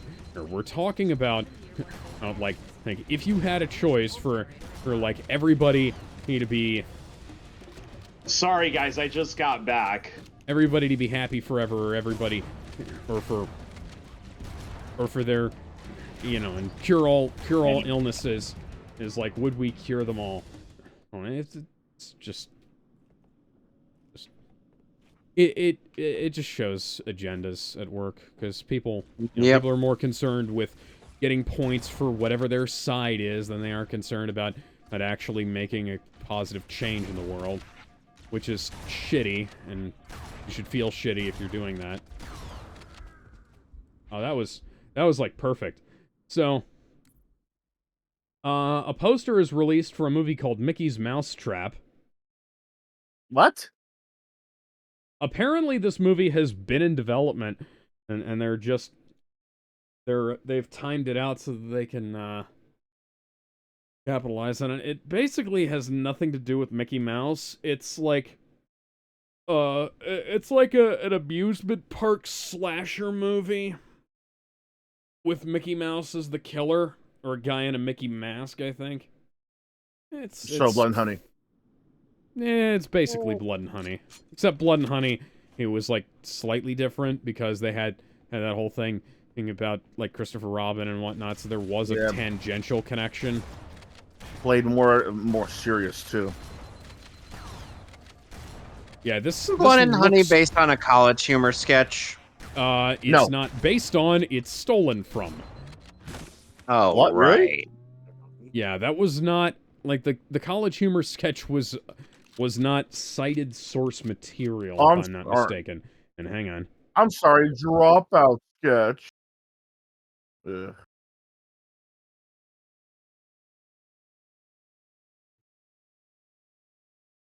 Let's see here. Sequel and shared universe are in development. Bambi the Reckoning and Peter Pan's Neverland Nightmare are also coming to this. I'm gonna take a guess that Bambi comes to get revenge for the mother dying. Did I guess right? They better fucking have him be played by The Rock. That's all I gotta say. So, wait, what is Bambi being played by The Rock based on? Oh, that's based on a spoof trailer called Bambi 2. Yeah. Oh, okay. Where The Rock played Bambi and he went and killed the hunter. And he wears like a little. He has like makeup on the tip of his nose to look like a deer's nose. He's got like little ears on his head too. Oh my god. It's hilarious. I think I saw that once. Kevin, will you ever try the Good Samaritan run in Majora's Mask? No. Wait, you know what that is? I don't do I don't do specific runs, not after the Nuzlocke run. But you still did it. It's where you help everybody in Yes, a 3-day cycle. I still did. Yeah, Kevin is I'd definitely go for 100% Majora's Mask just for the sake of it. Like, Oh I yeah, like... if it's 100% run, I'm doing now Majora's Mask because I don't do that game without going 100%. If that's what you mean, then yes, I'm doing that. What about the good? Well, what I'm Well, talking trying to get it about all is- done in three-day cycles is the good No, I won't be able to do that. No, that's incredibly difficult, and I Literally sometimes take impossible. multiple 3-day cycles just to get a single dungeon done when I play that game, just because I want to. Somebody made a guide. I want to give myself extra time, you know.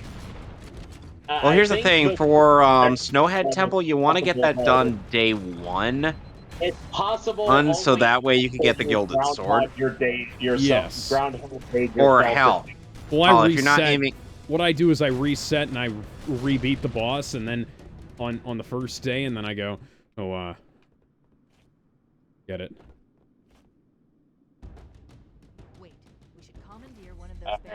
In other news, Google extends the Stadia controller deadline for another year. Good. That's what they deserve for selling that scam to people.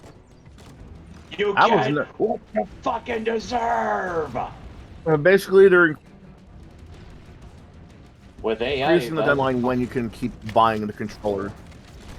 Here's my thing. Why were people excited about Google Stadia to begin with? Why are people still falling for this? Because they're stupid. Online. They forgot X-Play was a piece of shit. They forgot that fucking OnLive was a thing. Gaming streaming services never work. They're never as good as having the thing next to you. Like a PS2 is a and even more if they do reliable work, sometimes there's gaming always a machine down. than a fucking Stadia is. And even if they do intend, even if they do eventually get it right, there's always some sort of caveat with it. Well, Like, there's for the example, issue of not actually owning your games. There's Like, also the issue of it being constantly online. All right. There's also the issue of you legitimately not even owning a digital game to your name. Never mind just owning it. There's also the issue of not getting a refund if the service shuts down. Yeah, Google has been incredibly good about this. They refunded people for the hardware and gave people, like Steam keys, I think. For all the games? That's smart. Yes. Yes, for literally all of it. Like, that is so smart. Like, that was legitimately, that was the smartest thing I'd ever seen them do, because that's, you can't get better than that. Because like, people have been, like, the fucking Ouya is a fucking brick, basically. People are still using it, but the thing is, they're not using it for its intended purpose. Not anymore. Because they kept on saying, like, oh, this is supposed to be a cheap option for gaming. And so indie devs could also make games on it. Okay, cool. So then why are all the games bullshit? Well, it was supposed to be, like, oh, you can, play Android games on your TV and stuff. But I literally have the phone. In practice, that's not that great an idea.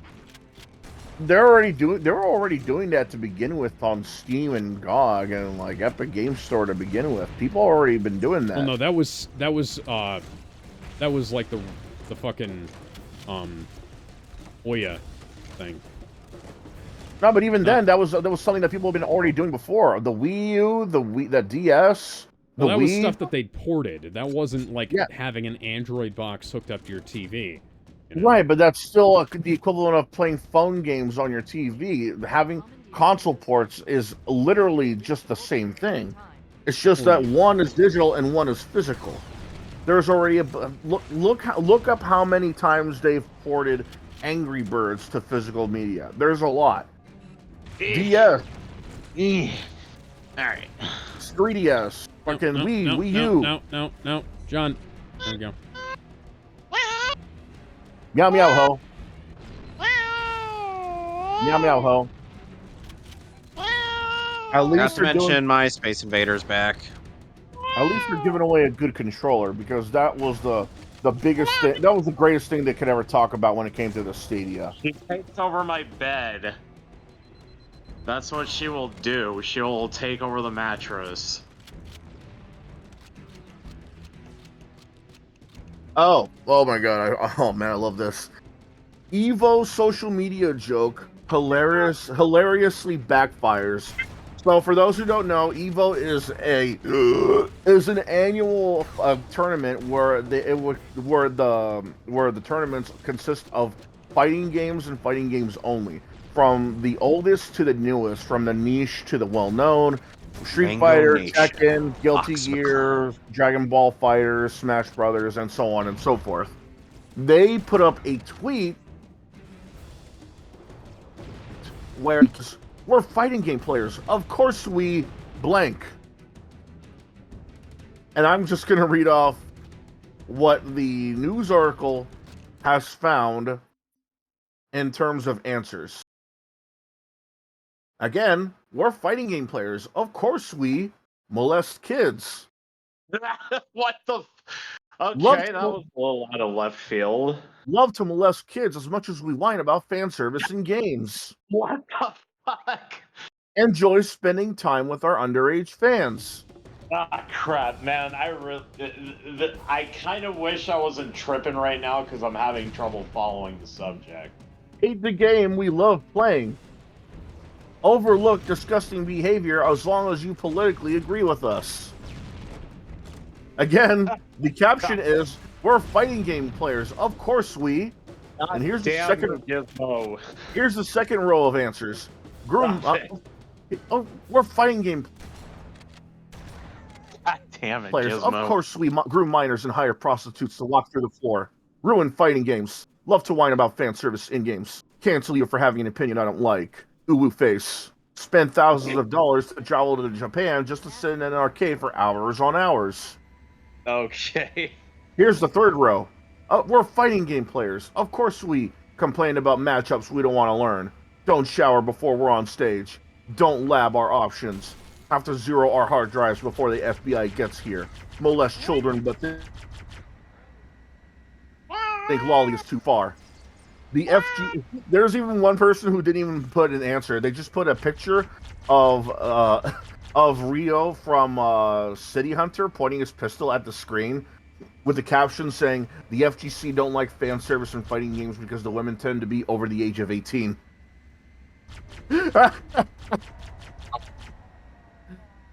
If you don't get that, it's because the Evo, the fighting game community tournaments have been found out to harbor a lot of people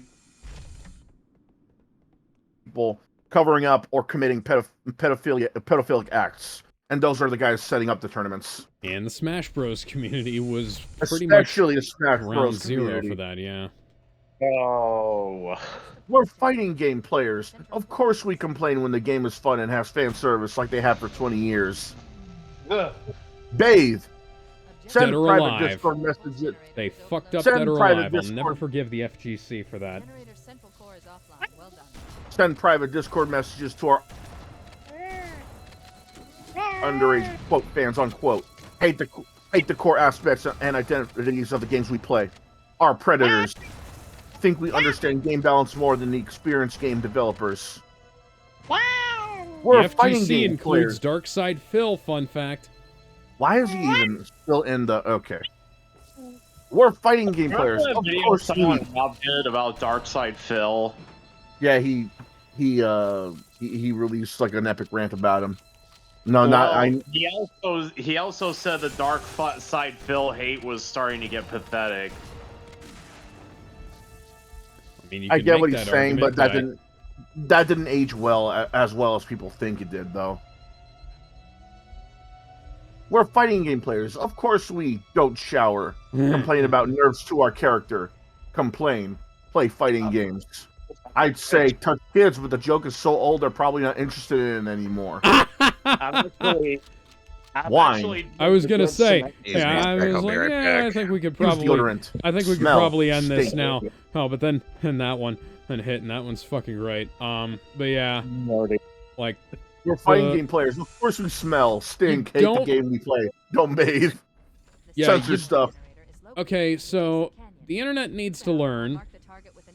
Don't give the sorry. Some people need to learn to not give the internet an open thing like that. I like how you don't give the internet a picture of you holding a piece of paper or a picture of you with with a green background or anything like that, you know? You don't do certain things. People who were part of internet communities should understand this. I fucking hate the Banshee controls. In other news, water wet. Alright, I'm about to go ahead and warp. And other news, Ghostwire Tokyo English subs quietly remove all property as theft line. What? Yeah. Game called Ghostwire Ghostwire Tokyo Tokyo. launched, and apparently there were some improperly translated lines. Oh yeah, well, and they that said line all happened. property is theft. No, I was just wondering why I died for no reason there. Apparently the line was supposed to be, don't know, who's to say? About about whether something was stealing, taking something from somewhere was stealing. I think that was that what was replaced with that was all property is theft. So Okami put that in there. Yeah, that is just fundamentally untrue from a physiological perspective.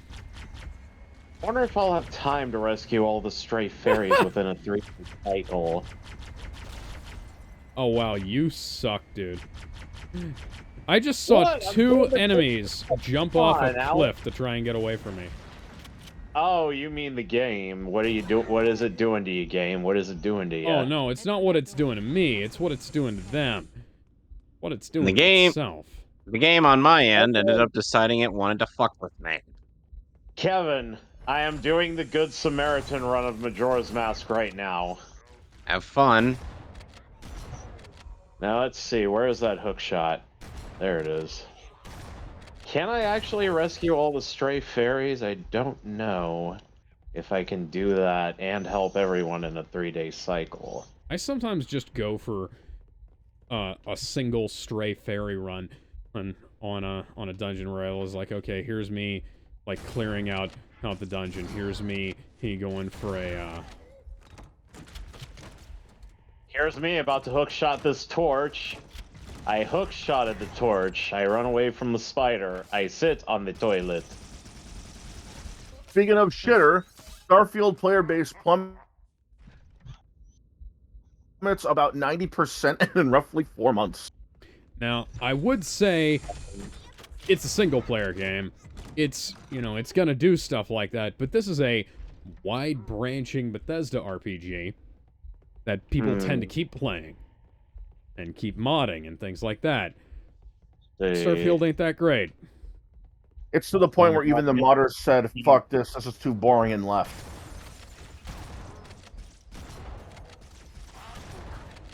I need your weapon.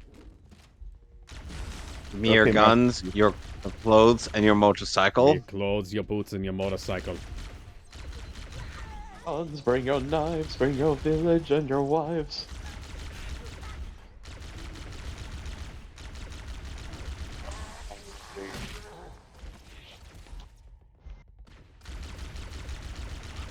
Anyway, we were briefly talking about Tom Wilkinson's passing. Yes, rest in peace, Tom Wilkinson. Actor these days probably best known for his appearance in Batman Begins, but he's been in a bunch of other stuff. I can pull up his filmography right here. Yes. I thought he was 80 when he passed away.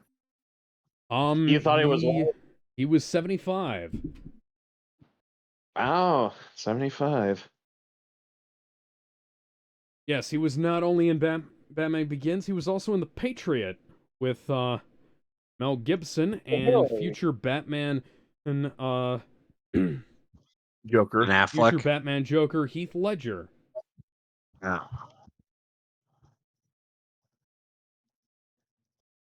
See here. Filmography. Okay, some people were wondering what Batman role he was known for. Falcone. Yes, he was Carmine Falcone, the original depiction of Carmine Falcone on film, as opposed to the more recent version in The Batman, which was also quite good, but, you know. I think this is the more memorable one, though. Yeah, it was like everybody remembers Falcone as he was in this movie, in Batman People Begins. fear what you don't understand. It's almost like Batman Begins was a better movie. Yes. Ooh. Although I would say, hey, that perhaps might be somewhat prudent if they can pump out a few more sequels faster than Nolan did, and because I'd appreciate a few sequels that didn't take as long to come out as The Dark Knight did. Speaking of which, the James Gunn simps are talking about how James Gunn's announced his little thing that he's doing with all of his people. All the people that couldn't really make good movies these days. Yeah. Imagine all the people. Let me actually pull up his writer's room here. They're consisted of a bunch of people who keep making L after L. Okay, where's my Meanwhile, bite people arrow? like Mega Fan here, or will cite Rotten Tomatoes till the cows come home. Yeah, let me pull up this. Let me pull this up. I'm here. saying like, oh, because Rebel Moon has a 23% and a critical review from Rotten Tomatoes, that makes it bad. #1 movie in the world. Well, shit like the Suicide Squad, Peacemaker, and Guardians of the Galaxy Holiday Special. Making better money than fucking Aquaman 2. Because Aquaman 2 had a $200 million budget and Rebel Moon was $80 million. Wasn't there a movie that made more money than Aquaman 2 recently? Fucking Blizzard. Yes, I believe. Well, yeah, probably wouldn't be that difficult. Hang on, let me. I do apologize for scroll on down here for the fact that we're seeing this cutscene again, and I can't skip it. This picture was all over the fucking stage here. Okay, so James Gunn on Instagram, I believe, released a photo of the DCU's architects, including Jeremy Slater, Christina Hodson, Crystal Henry, Tom King, Peter Safran, Christina Hodson. Christina Hodson ended up writing Birds of Prey. Among other things. Not like that movie was any good. Got you, that movie sucked. Tom fucking King. Let's fight somewhere empty. Okay. That alone disqualifies this writer's room from being anything remotely good. And yet people will still say Zack Snyder or by himself. They're still better than Zack Snyder by himself, even though Zack Snyder by himself could make a lot of things that are better than most of these people. Yeah, I was gonna say, and like Zack Snyder has written better films in his sleep than Tom King has written comics in his entire life. And that's not saying much. Yeah, nothing. And it's just like Hey, Hey, Gizmo. Remember when Asa did that stream and he deleted it because he was toasted? What? Gizmo, you remember that stream Asa was in that he deleted Oh, it damn it. because faked? I remember him doing that, but I just don't remember what that stream was about. It was just a use your words type of stream. Yeah, I remember. Yeah, and he took some and he actually like took some edibles. Kind of like what me and Vic Mignogna do. Anyways, I'm gonna be right back. I've gotta Do go. that.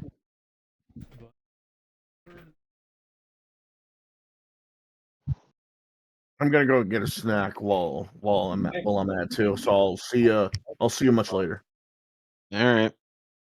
Like I'm not gonna lie, guys. Oh shit. Kill this little dragonfly.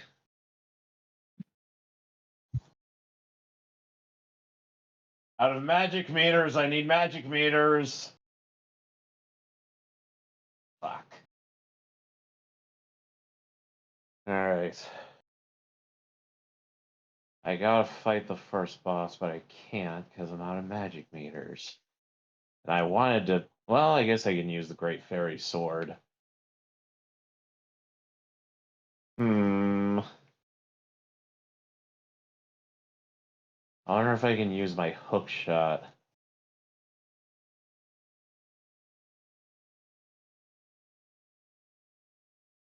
Oh, no! Damn it. I just sank myself. No! I fell in the So, water. I don't know where I'm going. I'm in the first dungeon. I'm gonna use this hook oh, and one of shot. those people in that little writers room, Alex, was one of the creators of the Flash T or not Flash, Yeah, hey, dude. Daredevil, the Daredevil Netflix show or series, Daredevil movie? the Hey, Daredevil never mind. show. He's Okay. not AF. Which season? They don't say. Okay, because I was gonna say if it's season 1, I'm down. If it's season like 2, okay. Season 3, Maybe. Season 2 is where the fucking bullshit writing I came along. feel like, as weird as this supposed conspiracy theory of mine is, I get the distinct impression that James Gunn is only doing this just so that people will only go to Marvel movies. Screw it, It I'll just use really feels like he's doing something, and because like Guardians 3 has this overwhelming sense of willful stupidity about it, like he was burning the fucking gate on the way out, just for the sake of making sure nobody else could play with his toys but him. After Gunn got all butthurt about the Infinity War and Endgame stuff, you know?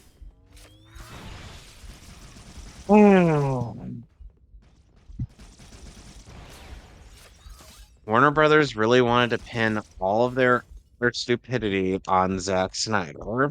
Yeah, well, they keep coming out with one of the things that Warner Brothers does every single time something bad happens is that they blame somebody for it, That and isn't that person them. acts as a scapegoat. One point it was Tim Burton, at another point it was Hey, Tim Burton. yeah, at one point it was Tim Burton, at another point it was Joel Schumacher, and Joel Schumacher holds a certain level of responsibility. Yeah, but Schumacher took responsibility because he didn't even want to make Batman and Robin. Yeah. And nor did he want to make Batman Forever. He outright said, like, yeah, no, I don't want to do these movies. He didn't. He wanted to do Batman Year One. Yeah, more specifically, he didn't want to do Batman and Forever the way Batman Forever happened. I don't even think he was responsible for the bat nipples in the first place. No, there was a thing about the film where he had it. There's essentially like they didn't change stuff with reshoots as much as they changed a bunch of stuff in the editing process, because the performances are all still the same and everything being like so Jim Carrey and Tommy Lee Jones would still be fucking around like they were, but Batman's story in that film was completely butchered, and so it winds up coming across like it's this lame-ass version, lame-ass retelling of the origin story from the first movie. And there exists a finished cut of the film where that's several, it's at least like 30-40 minutes longer, I think, and has a bunch of stuff rearranged, like they don't... Oh, god damn it, that was my fault. It has a bunch of stuff rearranged. The movie doesn't start with action sequences, and it doesn't end with, and it doesn't have, like, as much commercial shit going on where it's, like, presenting... Where it's, like, presenting this thing for the audience. It's like, there's, like, stuff going on, but it's better presented, essentially, is what I've seen from people who've seen it. And Warner Brothers is, once more, doing their absolute damnedest to avoid getting involved with something that might make them money. Why? Well, because even though the movie is essentially finished, they're, I don't know, I guess they don't want to be reminded of one of their greatest failures.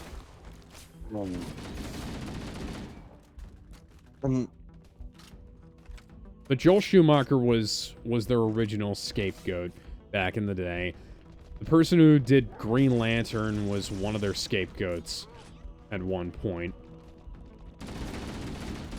Zack Snyder has been it. The fucking... even though they basically kneecapped the CW and let bullshit from the network run wild and let people fucking ruin in that entire network.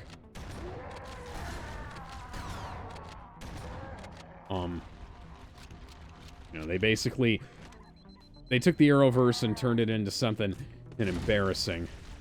Yeah. Frankly.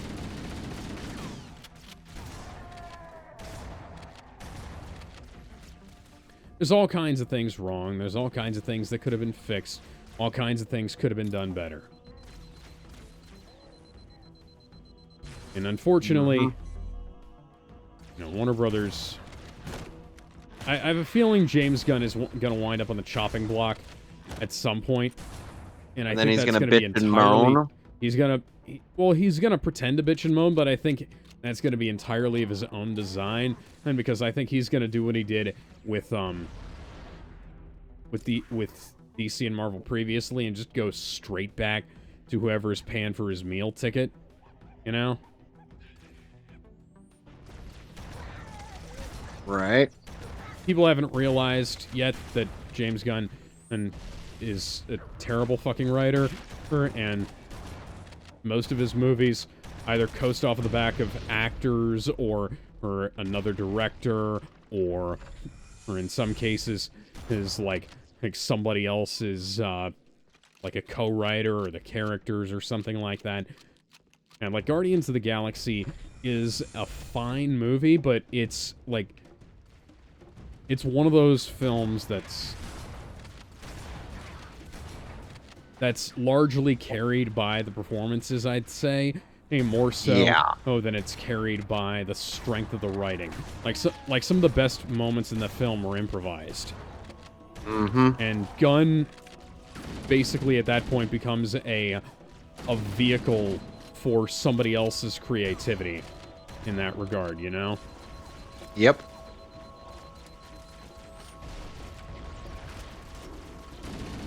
But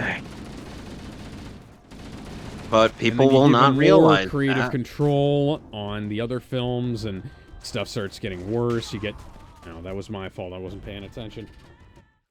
Stuff starts getting worse, so you get Guardians of the Galaxy Volume 2, which I think is better than Guardians 1 in some ways, but it also has some really weird stuff in it. And James Gunn, I'm back.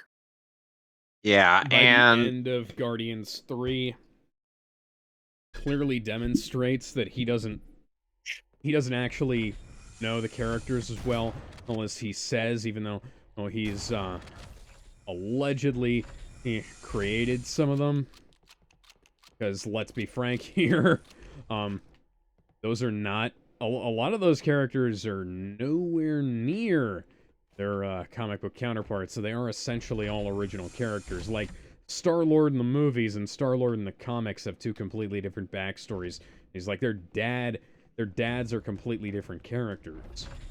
Granted, that was kind of Marvel's fault, because they didn't establish who Star-Lord's dad was in the comics ahead of time. It was a mystery for a while. Is it odd that Cyclops' dad makes more sense than Star-Lord's dad? Yeah. I guess.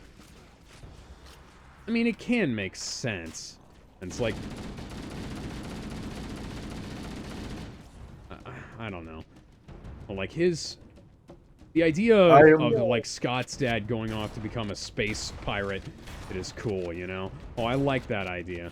Give me the sword, give me the sword, give me the sword. You don't want me to have the sword. You're lame. All of you are lame, except for me. I'm the least lame.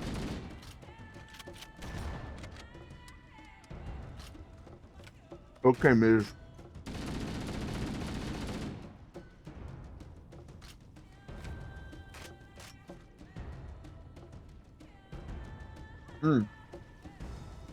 Excuse me. This is odd.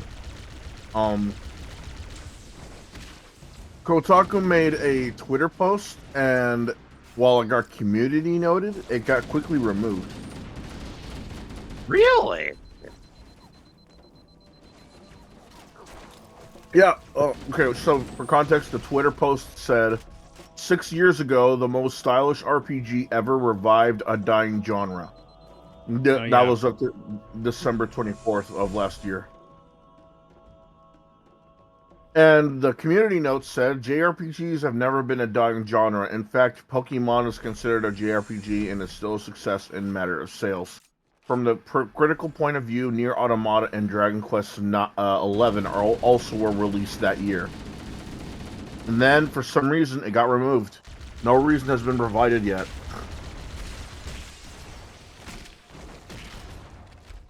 Oh, god damn it. Is there anyone to even guess what happened? What happened? It might have gotten voted as not helpful or something. How? Like, you can vote on whether community notes are helpful, and that upgrades or downgrades their score. And they'll get not shown sometimes, so... Oh, I know how, but, like, how would anyone see that as not... I know how, but, like, I don't know how anyone can see that as not helpful. I mean, if they're not exactly being honest, they could have, vote bought it, or just about anything. Kotaku was saying that the most stylish RPG revived the dying genre, And what exactly is classified as the most stylish RPG? Persona 5. Oh. That's why I'm wondering what what part of that community note was not helpful. JRPGs have been around for years, they're still being made, and they're still being bought. So what part of that was wrong exactly? Knows. Even the article doesn't know why the community note was removed. But there were some replies saying how, like, they got wrecked. Oh shit, here we go again. You did not just call JRPGs a dying genre. Dying genre. Me when I never play turn-based games besides Persona 5. Hey Kotaku.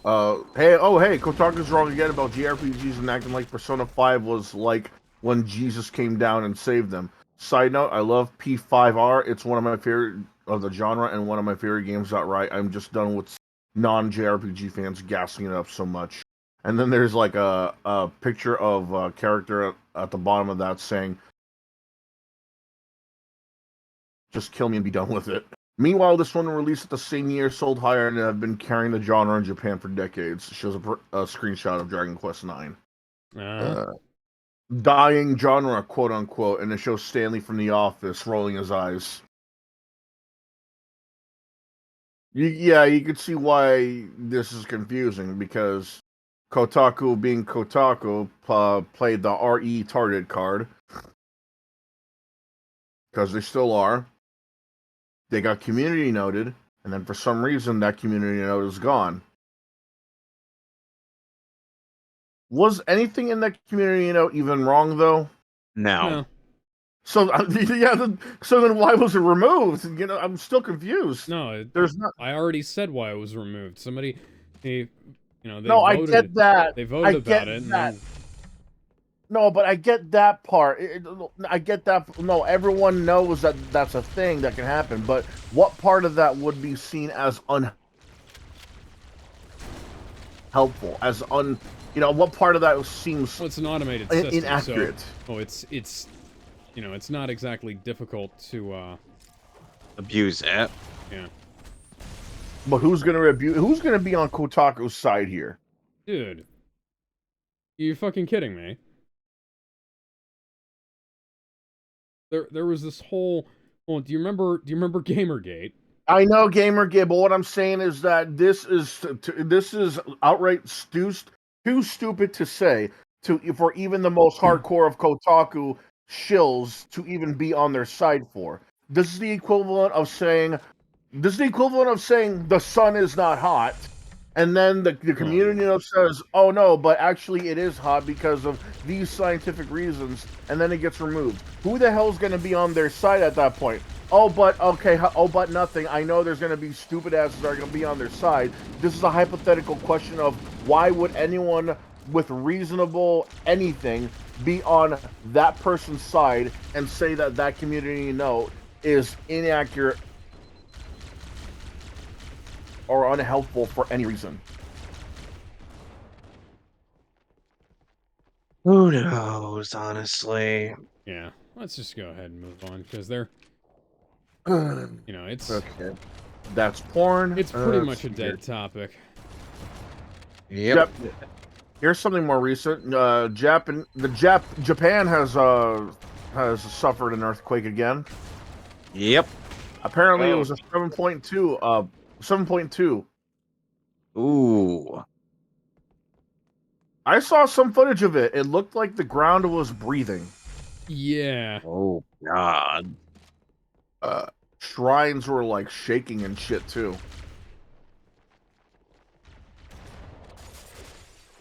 Anyone that's Japan that comes across this because they were on a very drunk bender and decide to look up guys with no views, I like to say I hope you guys are safe. Yeah, we hope people out there are safe.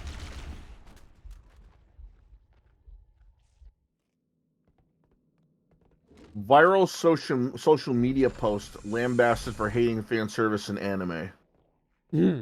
Which one? Because there have been several. Right. So they provide a screenshot. Twitter name Sarah Adam 21. We don't condone any harassment or hunting down, but if you want to just look at the case of RE tardedness, then go ahead. Post is 0% pornography, 0% nudity, 0% agenda, 0% fan service, 0% stretching, 0% filler, 0% childishness, referring to Frieren Beyond Journey's End. And then goes to Vinland Saga, 100% story, 100% plot, 100% soundtrack, 100% dialogue, 100% animation, 100% peak characters, 100% emotional, 100% anime of the year, 100% everything that is great, fun, and useful. You literally cannot post anyone without Twitter users being miserable. Good God. Context? Let me just read this. A viral social media post was once again criticized for taking offense to shows that contain fan service. Though that's the two anime I mentioned. The original tweet shows the person hating common anime elements while praising another anime having practically the same elements. Many Twitter users despise the sexy service moments in anime despite them being extremely common, with such, quote, fans, unquote, often not actually being familiar with said shows. The user naturally took offense to comments disagreeing with them, even though such people act the exact same way when they see anime containing fan service moments. And remember when I quoted him saying you literally cannot post anything without Twitter users being miserable? Good God! Like you? Here was one of the responses. I really dislike people like you. You think you're so above everyone, but really you're just in the mud, while true anime fans are in the heavens watching everything. You're a loser. You have loser mentality. Another response, Demon Slayer fan. I felt like Abraham haven't stoned him enough. Critics naturally lambasted the user's tastes, as well as their claim that the aforementioned shows contain no service, as noted by the many comments in response to them. Here's one example. Anime went from nerds enjoying stupid shit to pretentious stuck-up jerks looking to feel special by consuming popular flavor of the month media. Changed my mind. No, that's accurate. Sounds about right. Sounds about right. And then someone else decides to post their own version of this. 100% pornography, 100% nudity, 100% agenda, 100% fan service, 100% childishness, 100% story, 100% plot, 100% soundtrack, 100% maximum no chill. 100%, 100% animation, 100% peak character, 100% emotional, 100% anime of the year, and it shows 100 girlfriends really love you. I mean, yeah. Oh, and you gotta love this. She responds 1000% trash. Okay, that was a joke? It shows a guy just throwing something in the trash bin. Someone responds to her saying 0% fan service, Italian hand gesture, and it shows the elf girl, from Frieren Beyond Journey End in a nightgown, showing her feet close to the camera. And then she responds back, 1% fan service.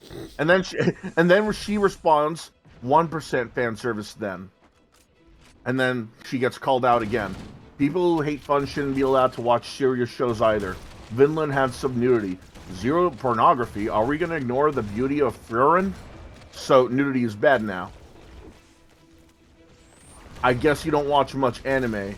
And it shows Jackie from Cyberpunk standing there with his hands on his hips saying, fucking tourist.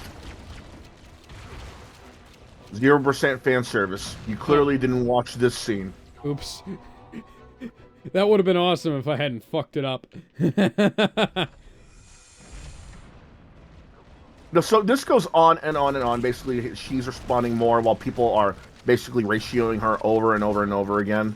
I think this shows that we're still in that era of people just watching anime just because it happens to be popular. Well, that still in that era. We've never stopped being in that era. That era has been around for as long as fiction existed. Well, no, here's the thing, though. There's always... Posers have always existed, you know? Here's the thing, though. When it came to nerd culture, it was just that. It was nerd culture. But now it's a part of pop culture, and while that has done some good, like, you know, a big blockbuster movies, video games, you know, coming to light, you know, Easter eggs, more comic book fans coming in, it's also been overshadowed by the large amount of negatives from more than enough movies coming out, and as well as those same movies tanking, as well as video games tanking, comic books losing sales, comic book shops closing down, as well as the same thing with video games and anime. Now we're having people putting their political ideologies in anime where they don't belong. We're seeing people cut content from video games when they shouldn't really be doing that.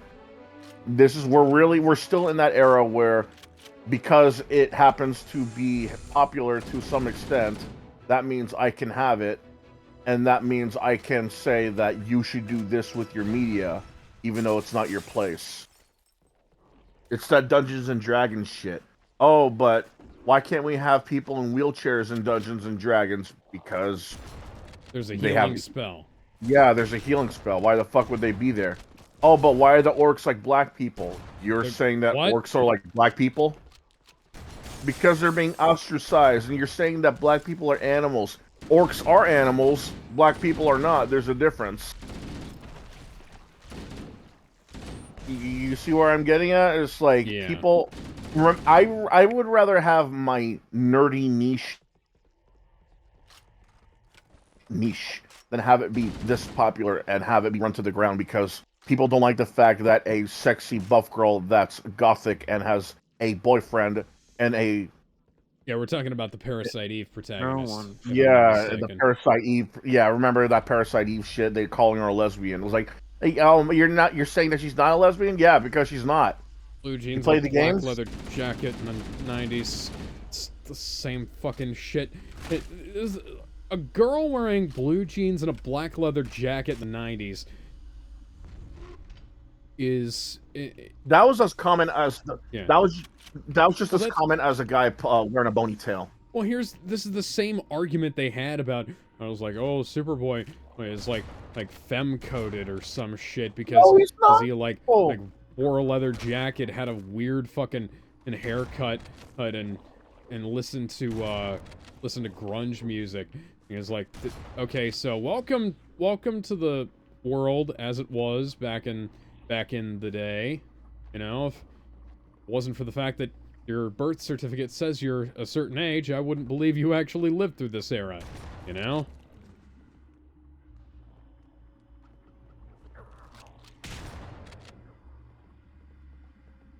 So, okay. So, in other news, someone made an article where 8 years of awful politicized English localizers in game and anime. It looks like he's made it's to the point where it might as well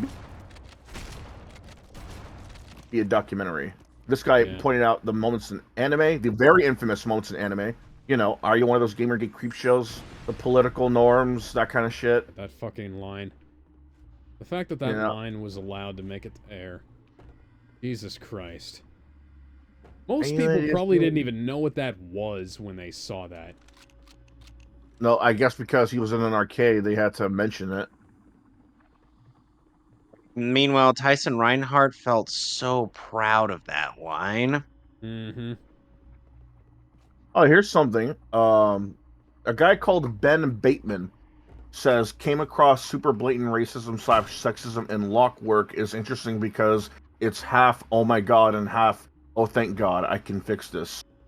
This is the same guy that was partially responsible for butchering the localization of many DS, PSP, PS3 and 4, and Vita RPGs, including Guilty Gear, Mind Zero, Hakoki, Zero Escape, Record of Agarest War. Oh yeah, there was a whole big Arcana Heart 3, 9-person, 9 hours, 9 doors, and Blaze Blue Continuum Shift. Yeah, about the games have been censored by SCW scum. Stuff like that.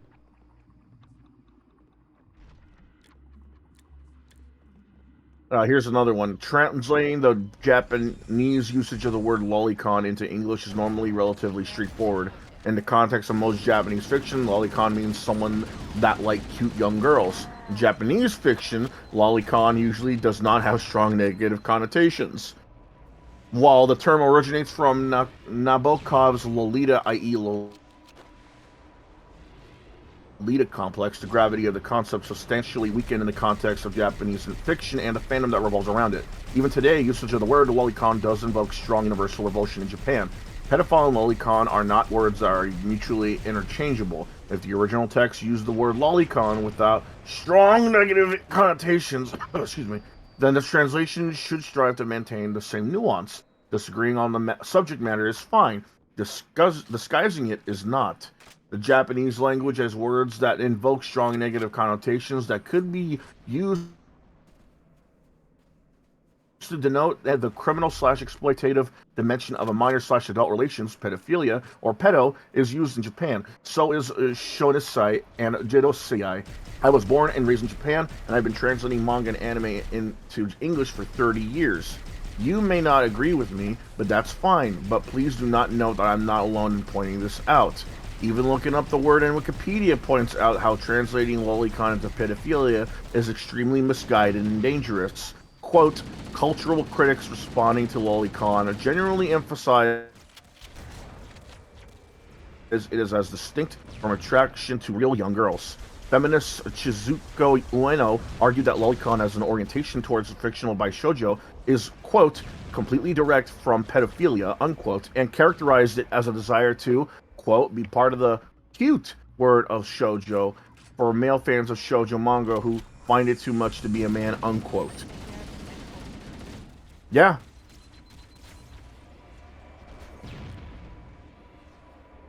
Yeah, this Okay, goes on and on and on, showing more examples of censorship, line changes, line deletions, stuff like Nagatoro, Persona, some RPGs that I don't know about. Oh my god. Apparently there was a line that said, "It's curry made by me," in Japanese, not an Indian, authentic. And that was changed to, can I even call this curry, or is it just cultural appropriation? Ugh. And this was from the game Neo, The World Ends With You. Let's move on to something even worse, though, than censorship. Google settles $5 billion privacy lawsuit over tracking users via incognito mode. Why? Yeah. I think everyone knows what incognito mode is. You don't. Yep. Anyone who uses the internet has used Google Chrome at least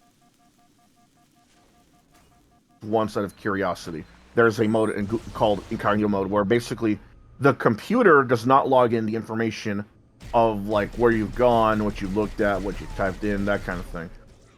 But it does. But Google themselves will collect the information, if not the computer. Mudahar said something about this, or Some Ordinary Gamer, where he said that this should be called guest mode and not incognito mode. If you want more detail, it says right here, the lawsuit was originally filed back in 2020 and alleged Google was still tracking people using incognito mode, despite previous promises to totally protect their browsing activities. Now Google has quietly agreed to the $5 billion settlement via the AP. The original class action lawsuit alleged Google misled users into believing they weren't tracked at all when browsing while using incognito mode. It argued Google's advertising methods and other tech kept catalog getting users' data and browsing habits. Originally supposed to be like an anti-tracking mode as Yes. well, so that people couldn't track your IP address and location and things like that. And that got quietly dropped after a while. Yeah, exactly that. But people have figured out that they were still tracking. They were still being tracked somehow.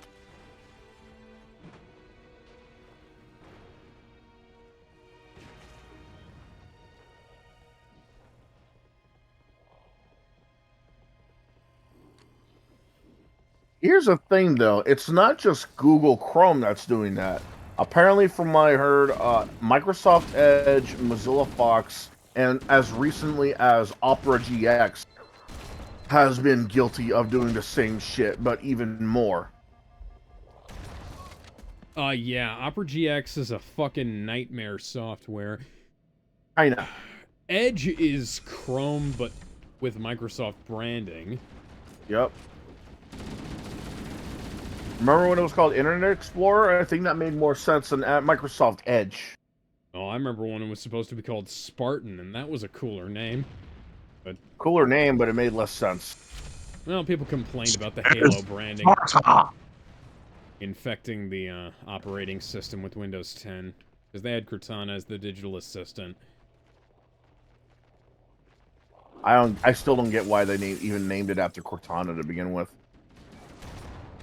She's iconic and sexy, and people they wanted to evoke her, the Joaquin Phoenix film,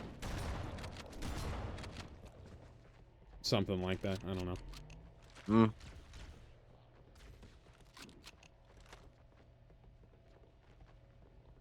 Well, at the very least, one bit of good news, I was able to get past God! that one enemy that stun-locked me to death. Who gave you a rocket launcher? In case you're wondering why I was hesitating to kill it right away, the yucks in this game have 2 tattle logs that I need to fill in. And which are the yucks themselves and their little mini yucks, which erect a barrier whenever they show up. Any questions? Nope. No. Okay. Moving on.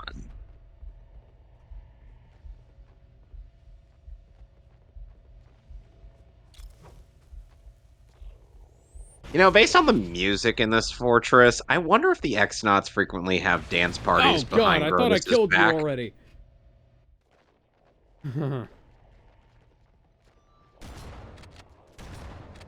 Alex, I would say, based on the music in this dungeon, and do you think the X-Nauts frequently have dance parties behind their boss's back? Sure. They have techno raves.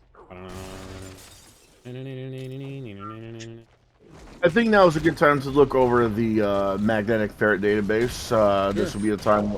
This will be the time where I look over the database on who has been recently added from characters, villains, heroes, anti-heroes, and sometimes even creatures and monsters. Let's see what they got here at the moment. Oh wow, a good chunk. Good big chunk. Okay. Marina Smallwood from Marvel. Okay. Jacob Marley from A Christmas Carol. Hey. John Anderton from Minority Report. Marvin Harry, the wet/sticky bandits from the Home Alone duology. Which one is that again? Marvin Harry, the wet bandits, the sticky bandits. Both of them. I thought you were talking just one of them. My bad. Rodney McKay from Stargate SG-1. Hey! Rubber Band Man from Milestone Comics. Hey y'all, play yourself with a rubber band, man. Dial Tone from G.I. Joe, a Real American Hero. Kim Dragon from World Heroes. Claire from Plasma Sword. Cosmic Ghost Rider from Marvel Comics. Oh god damn it. Please tell me it respawns me. Tia Langry from Fatal Fury 2. No, wait. No, I think I got that wrong. She's not from Fatal Fury 2. I need to look this up. I don't think she's ever been in Fatal Fury. She's from SNK. The Song of Story. Rock song. Ah, there you go. Tia Langry is from Breaker's Revenge. Wu Risheng is from Samurai Showdown. Petra Joanna Lagervist from Arcana Heart. 2. That did it. The pulse generator overloaded. One more to go. Anilla from Grand Blue Fantasy Versus. Will Hunting from Goodwill Hunting.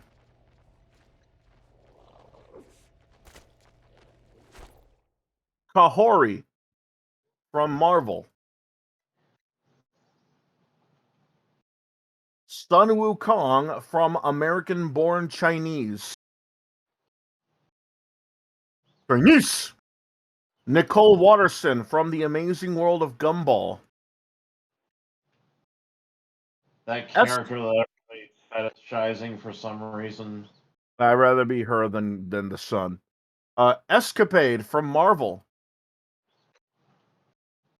Rainmaker from, well, originally Wildstorm Comics, but now officially DC Comics because DC bought Wildstorm. And they're not doing shit with Wildstorm! Fuck you!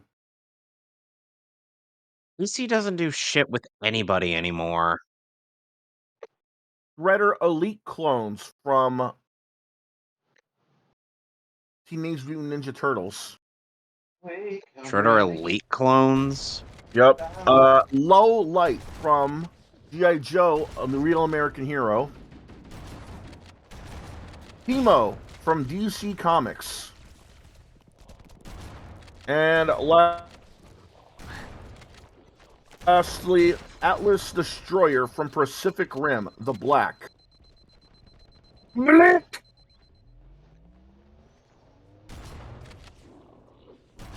And let's see how the draft battles are going. We got Okay. Let's see here. We got what the hell? Who the hell? Jem Hadar versus the Orcs in a wrestling ring. We'll take the booze and place them back to fucking Jem'Hadar. I say bounce the graviton particle beam off the main deflector dish. You are cultured if you know what that's from. Sadly, I do. Hey! Because guess what? Brain Scratch sometimes used to recite that when they were playing Batman Arkham Asylum. Ah, yes, but yeah. Aren't those That is a song by great musician Aurelio Voltaire. Aren't the And yes, Jem'Hadar that is like his real name. Aren't the Jem'Hadar guys I feel like I should be sleeping. from Star Trek? Yes. You think they would stand a chance against orcs in a wrestling ring? I want to believe so, yes. Okay. Trevor Belmont versus Yakko Warner. The hunter has begun destroying the forest habitat. Can our animal chase the hunter out before it's too late? Basically, can Yakko Warner chase Trevor Belmont out? Yeah, the worst part is because of Yakko Warner's Toon Force powers, he easily could do that. But can he chase him out? Yes. Remember, chase him out. Not Yeah. make him go out. Not make him go out. Yeah, he Not- could chase not him kill him. out. Like, Trevor will want to leave just based on the fact that he's annoyed by him. I've seen Animaniacs. I know what I'm talking about. No one else? Eh. Fair. Oh, here's a no-brainer. Lizard versus Craven the Hunter. Can the anthropomorphic animal convince the hunter they're not in season? Yeah, Craven wins. Yeah, please. Craven's not gonna lose to the lizard. Like, look, I could make a very convincing argument as to why Craven would lose to Beast Boy, but here's the thing. Beast Boy is different. He's not, Dr. Kurt Connors. You know what I mean? Yeah. Like,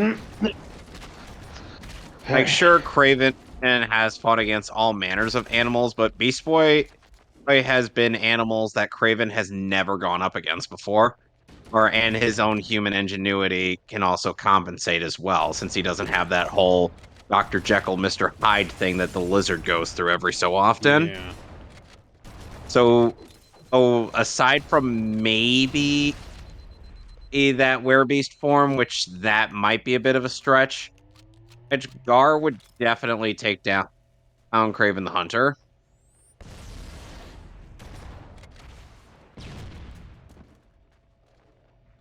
Here's an interesting one. Kermit the Frog versus the most interesting man in the world. They have to convince that Silent Hill, the most nightmarish-filled place in video game history. Okay. Kermit the Frog versus the most interesting man in the world. They both have to compete on who is most likely to convince people that Silent Hill, the most nightmare-fueled location in video game history, is the best vacation spot. Who do you think is going to convince the most people? The most interesting man. Kermit's cool, but at the same time, Kermit is, Kermit's cool and charismatic and shit like that, and everybody loves him. But I feel like the most interesting man in the world could probably use that accent of his to convince a few people. Oh, shit. Alright. Now it's time to finally confront the boss of this chapter. And last one. And before, last one. Hulk Hogan versus Aaron Esurance. They're in an MMA style fight, no time limit. Who wins? The pink hair girl. Yeah, no, I'm aware.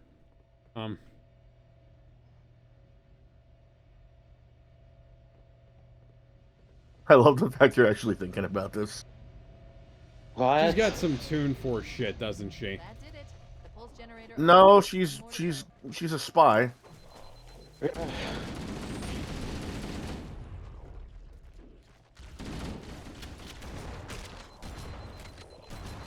She plays by spy rules, or at least fantasy spy rules. Let's see. Lot, my dear brother. I think Hulk Hogan. Well, no. I was gonna say, yeah. Aaron Esurance has this in the bag. Everybody would say Hulk Hogan. Actually, Hulk Hogan has some weird... Is that Hulk Hogan from WWE or from Rock and Wrestling? I think they just mean Hulk Hogan as a whole. If you want to be a Hulkamaniac. Like, okay, let's say Hulk Hogan in his prime. He never took steroids. Alex, what are the rest of the words to that song? The Hulkamaniac song. Oh, jeez.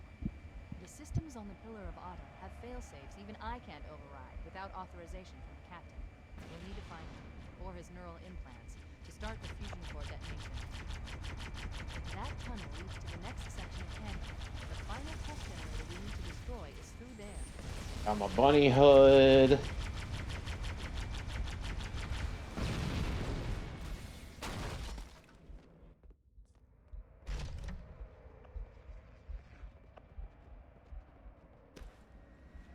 Put the stone mask on. Located the Pillar of Autumn.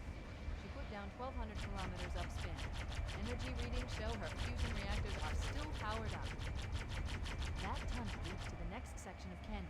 The final pulse generator we need to destroy is through there. Dun, dun, dun. Yeah, have your way, come renegade. Hello? Hello, this is Dog. Bork bork. The Song of Soaring in Majora's Mask sounds like it reminds me of the song Renegade. Does it? By Styx? Yes! That's what the Song of Soaring from Majora's Mask reminds me of. Like, the first 3 notes, I think of Renegade. You'll have your way, come renegade. Did anyone see the new Christmas themed Fatality? Nope. Nope. Oh god. This is good. So what it is that you're able to pick up like a large ass candy cane from the ground and like beat someone over the head with it until they drop to the floor. The opponent walks away, right? And the opponent that you knock to the floor with the large ass candy cane hears jingle bells. Up top, he sees Santa and his sleigh with the reindeer coming down at his location. He gets trampled by the reindeer, run over by the sleigh, and Santa just grabs your head and puts it in his sack, in his toy sack. Okay. And then he flies away with the bells that are still jingling. And I think you even hear a little hint of a ho ho ho. That was me yelling at my cat. Oh man, holiday fatalities. Why haven't I thought of that, man? That's a no-brainer. Imagine the other fatalities they could make based off of other holidays. 4th of July fatalities. You know, Valentine's Day fatality. New Year's fatality. Drop a ball on your opponent's head. April Fool's fatality. Easter fatality.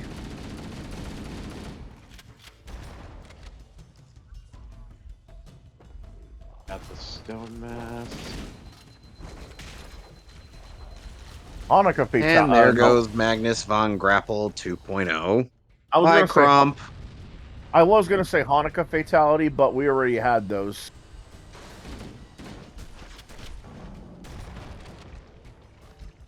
I think the game was called World War II. Yeah. My God, man. Come on. Well, anyway, we got the final crystal star. Yeah, at least I took the time to say hi to all of them. The Rock has returned to WWE. Oh, yes. Cap. No, I literally have footage of it right here. What does he even do? The Rock Pops his pecs and then he pops his pecs, says his catchphrase, and then walks off the stage. That's what he does. The Rock says, "Oh, hi, Bowser." It doesn't matter what your catchphrase is. See. Okay, so Alex, would you care to tell Gizmo the idea I ended up thinking up while I was at work today? Highlander, but with Leonardo from the Ninja Turtles and Shredder also from the Ninja Turtles, taking the places of Connor and the Kurgan. The Kurgan, respectively. I didn't show up for yesterday's stream because my girlfriend was there. We were watching. How does that sound, Gizmo? What? Basically, the story of Highlander, but have it take place in essentially 17th century Japan, and with Leonardo as opposed to Connor McLeod, and Shredder as opposed to the Kurgan.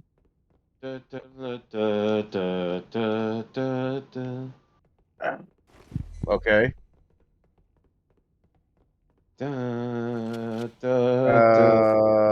Sure.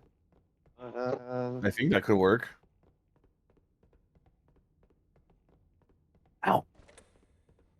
Let's just say, while I was working and somewhat bored, I ended up thinking up quite a bit of the storyline. I'm gonna probably be, since Alex seems convinced that it might work, or I'm probably gonna end up brainstorming a bit more as I go on.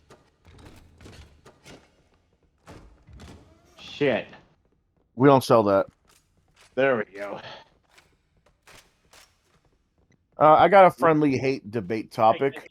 Out of the main six, who do you think you would hate the most as a neighbor? Pinkie Pie. Okay, so the main six is they're the six main characters. It's a pun. It's a play on words. It's the six main characters of My Little Pony: Friendship is Magic, being Twilight Sparkle, Pinkie Pie, Applejack, Rarity, Rainbow Dash, and Fluttershy. And I have a feeling that Pinkie Pie would be the most loud and obnoxious of the bunch. Yeah. My Little Pony. And No Gogeta offense is to her. probably just gonna run up and down the street and go to the gym and stuff like that. Fluttershy is gonna be an absolute peach. Twilight is gonna have weird experiments and explosions happening from her place every now and again, but at least she's not staying up till 5 in the morning and blasting and fucking techno and party music at me like Pinkie Pie will. Pinkie Pie would also break the fourth wall. But then again, Rarity would probably try to set up a homeowners association, so... You know, Kevin, I am fighting the twin mold boss. Do you have any jokes? No. Really, Pinkie Pie though. I'm using the Giant's mask, by the way. I'm surprised you said Pinkie Pie. I thought you would say something like Applejack or something. no, I know people like Applejack. They're fine. What about you, Kevin? Who would you hate out of the main 6 to be your neighbor? Pinkie Pie. Really? Oh, damn. Yeah.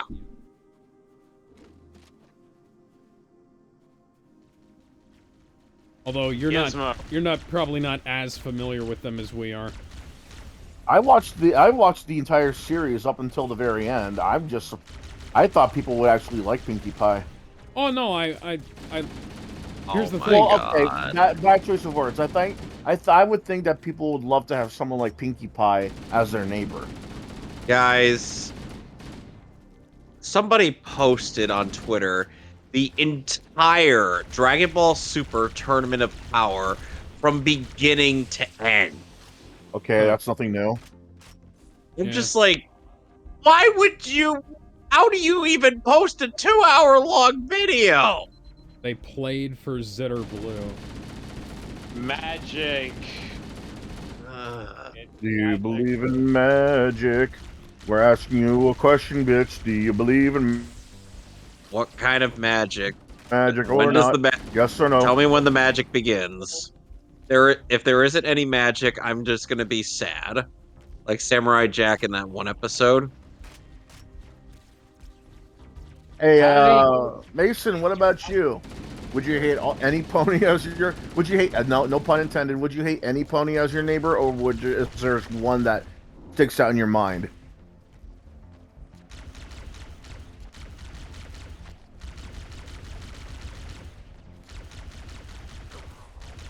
Good answer. Did Sonic leave? Yeah, he left. Yeah. While I was working on a data set,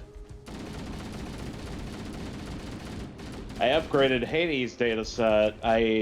What I did was I just used only the Kingdom Hearts video game audio for Hades.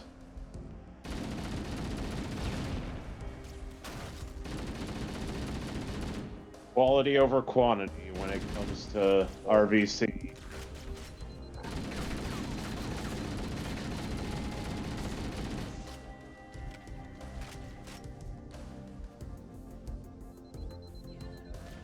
Use my voice models today, folks.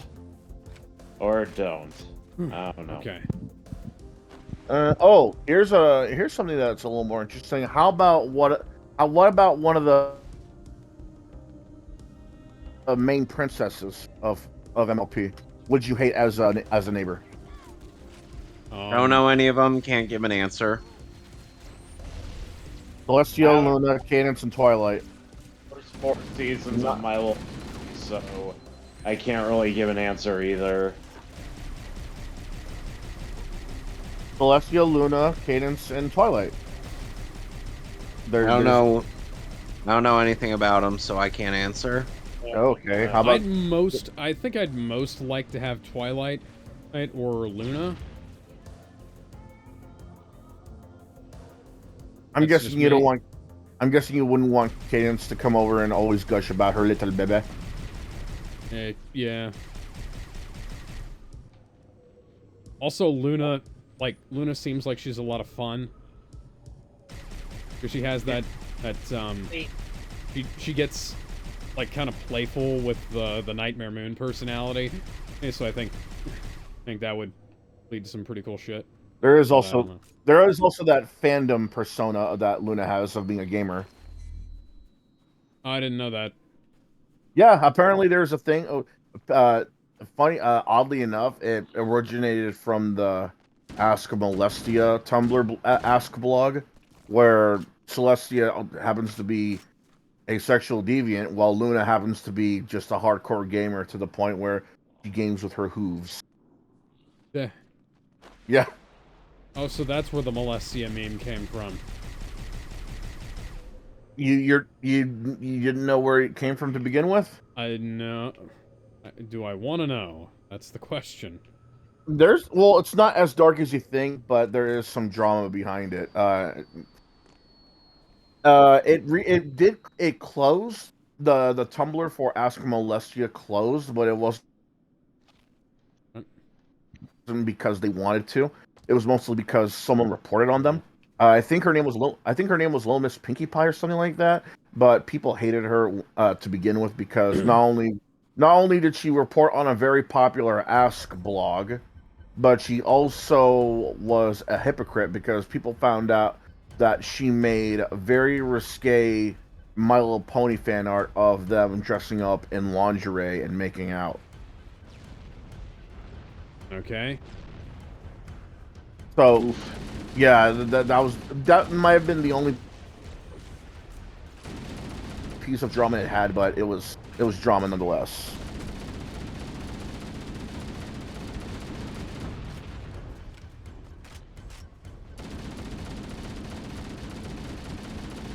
There was other fandom stuff like Dr. Hooves, you know that. I remember Dr. Hooves.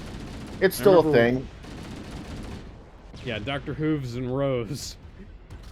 Let's see. There's Pregnant Scootaloo. It basically Scootaloo was a teenager. She gets pregnant and then it became this whole thing called Pregnant Scootaloo. And then when they decided to give birth, it called her Motherly Scootaloo. Then the whole thing ended on a bittersweet ending, I guess. She doesn't die, nor the kid, but it just ends. There's Green Apple Bloom. There's Green Lantern Apple Bloom.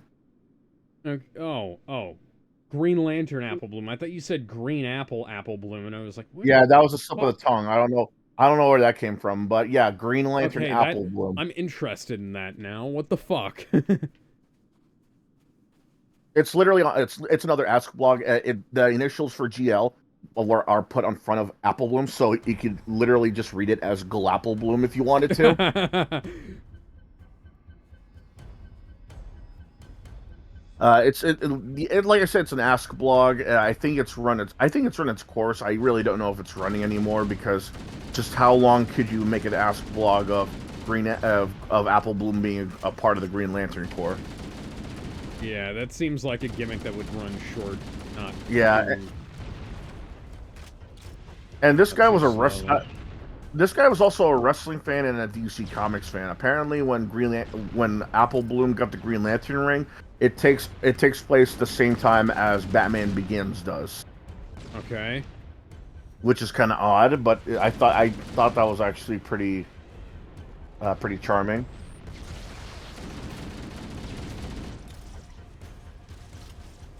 And it was all pixel art. Oh, that sounds really good. What else was there? Oh god. There was also a Lil Miss Rarity. That one's very, very, very horrific. Not horrendous, horrific. Like Rarity just turns evil out of nowhere because of some evil entity that infected her cat, which then scratches Rarity, and then the evil entity leaks out and a little bit gets inside of her, and then she gets her main 6 friends involved. It's really weird. And for some reason, everyone... Really weird. And for some reason, everyone's walking on their hind hooves as if there were normal legs. I'm doing the Keaton quiz. Kevin. I think it's supposed to be a horror Ask Pony blog, but yeah, it's still weird. Chateau Romani. How many balloons does Romani, the girl at the ranch, use during practice? Here's a weird one. I remember this one. There's one called Weathered Twilight an Ask blog. This never even began because, from what I understand it, just from the few pictures it had, it looked like it was supposed to take place in a world where Twilight accidentally brought the world to an apocalyptic state, and her friends are now dead. I couldn't tell you any more than that because she stopped at 5 pictures, no updates. I don't know who the artist is, if he or she's even continuing to begin with. Okay. This one is also another. You remember the Crossed comics? Vaguely. Okay, let me give you a reminder. The Crossed comics are a horror comic book series in which a mysterious illness starts spreading, in which it's transferred through sexual fluids, saliva, or even blood. Of course it was. And what happens is that when you get the virus, you end up becoming so animalistic that even hurting others closest to you, or even yourself for that matter, is seen as an exciting / sexual and rush. I would do anything for love, but I won't do that. And the sickness also gives you a large cross-shaped rash on your face. Hence why the comic book series is called Crossed, which is a sign that you have the virus, which is why you act in such a way. That's fucking stupid. Well, it's maybe stupid, but it's very, very horrific. It's very horror based because just looking up the Crossed comic book covers, they're fucking ooh boy. Somebody's phone. That's my phone. It's really disturbing. But again, I guess that's what it's supposed to do, considering it's a horror comic series. Like you'll see like there'll be a page of the comic book where one of the Crossed infected throws a baby at a passing car. You'll see a Crossed comic. That's disgusting. Book cover or a bunch of infected kids.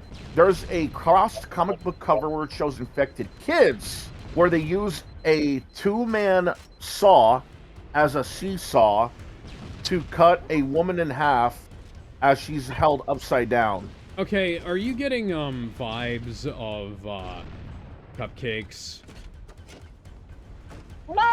This came before Cupcakes. Oh, goody! Pretty goody gumdrops. It's worse than Cupcakes, honestly. Yeah. And here's the thing, they try to make, I think what it is that they're trying to make it seem like another version of The Walking Dead, where instead of dead people, it's people who are alive. But unlike The Walking Dead, at least The Walking Dead shows some sort of hope for humanity to continue on. Okay. This one, little to nothing. Kids are involved, elderly are involved, animals are involved. So Gold Bob wanted me it's to. very brutal. Yeah, I don't want to continue. I'm no longer comfortable with this conversation. Please. Yeah, when I wrote a zombie thing, like there were dead people, but you know they died. Yeah, they stayed dead. This wasn't like the fucking necromongers from... Actually, that sounds a lot like the necromongers from Chronicles of Riddick. When did that come out? No idea. Like, when did Cross come out, by the way? Hey, that's what I'm asking. I don't remember, but I do. But all I remember is that it came out before My Little Pony was a thing. I think. Well, no, before Cupcakes was a thing. Yeah. I might be wrong, but I felt like, but I think it came before Cupcakes. The reason why I asked you if you know about Cross, the comic book line, is because someone tried to do an Ask Pony's story of My Little Pony getting the virus. So what it is like at the first comic book page that was made, Twilight is reading in her room. She hears something that's constantly hitting her window. She opens the curtain. This is some fucking edgelord shit here. He opens the curtains like a pile of flesh hits her window. She's horrified, and then she looks out the window and she sees like the entirety of Ponyville turning batshit insane from the virus. Oh my god, this is some.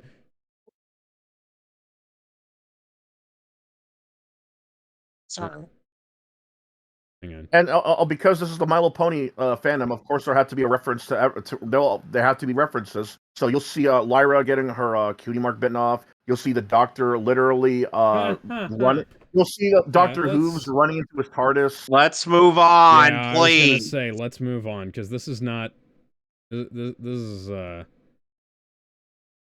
don't need this. Crash. Yeah, no. I don't need that. That's being described to me in such detail. Oh! Okay. Well, you wouldn't have to worry anymore. Oh, about hang on, guys. This is based on a fucking Garth Ennis comic.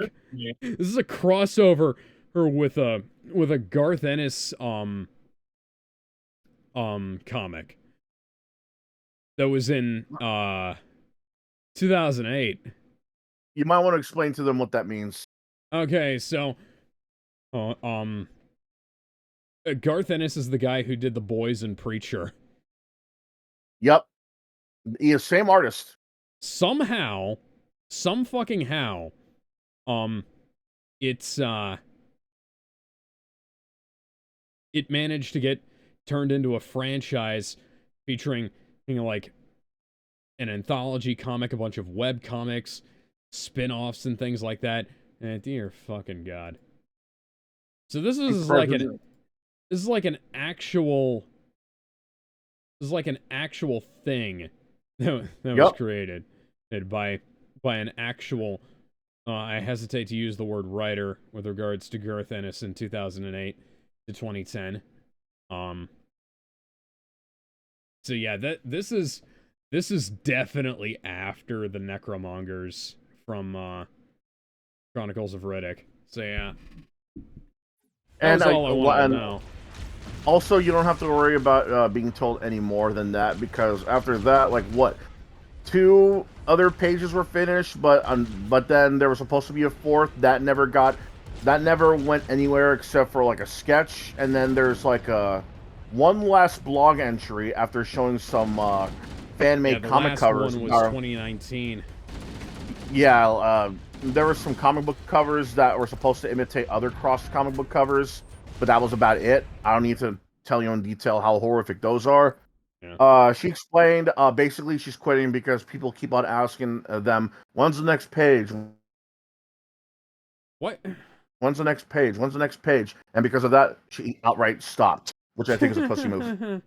No, but think about it. It's like I'm asking Marvel, hey, when's the next issue of Iceman? When's the next issue of Iceman? When's the next issue of Iceman? That actually has a fucking schedule to meet.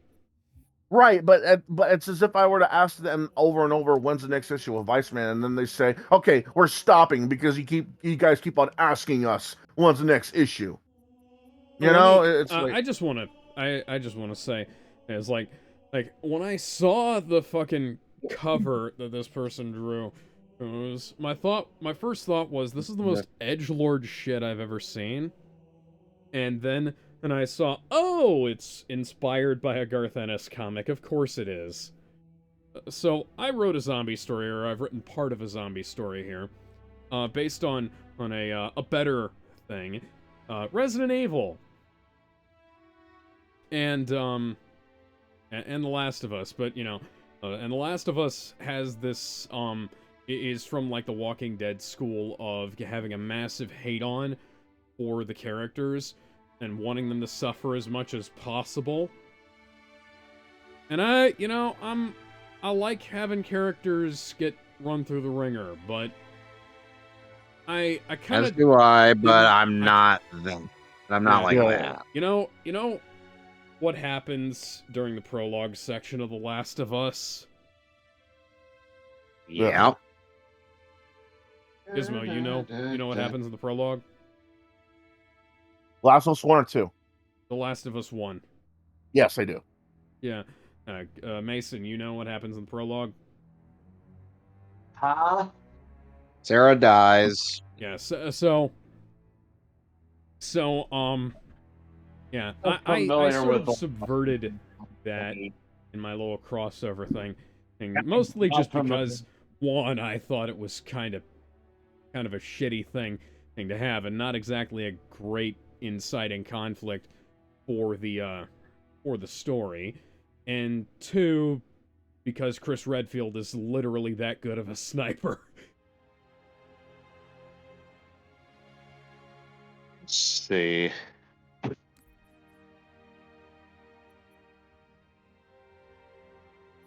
I think that, you know what? I think the blog is still there, but the... Oh, yeah, I checked it out. The blog is still there. All the stuff is still up. It's just, it's there and it's horrendous. Is the last as to why he stopped too? Huh? Is the last message still up there too as to why he yeah, quit?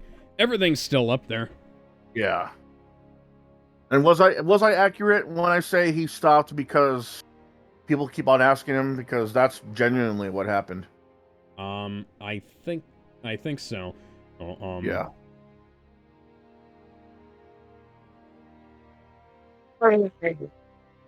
Sorry. I am not too pleased with this trouble. Because Alex, yeah, you know what I'm doing right now? Doing a lot of backtracking that's not necessary. I'm putting myself through all of this. Oh yeah, I love this game so damn much. Oh, hang on. Huh.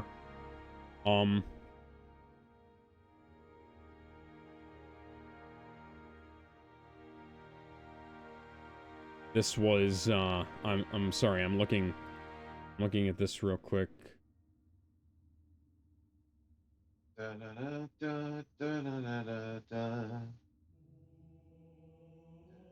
You know what's funny about Cross? I actually find it fascinating to have that kind of an illness. It's just if you go... Well, it's a fascinating concept in terms of like something, but zombie stuff already did that better, and like Garth Ennis is a fucking weirdo when he's not on a leash. Like, it's the what's the word for it? It's the execution. Yeah. Well, you know, I like the idea of a virus that doesn't kill you, but it makes you go crazy. You know, I like the idea of that. You know, like just beating like, like fighting everybody, eating anything. You know, doing literally anything to your heart's content, or just out of random. I like the idea of that. That's also the Reavers from fucking Firefly. Well, I haven't seen that, so can't really say anything about that. Oh shit! I know what my next pick is after Highlander. I know of its impact, and I know of its love of the community, but I haven't seen it. Oh yeah, so no, one of the major antagonist groups of the series is called the Reavers, and they're basically that. They've gone space crazy and eat, fight, kill, cannibalize, etc. I wonder if the cross disease is on.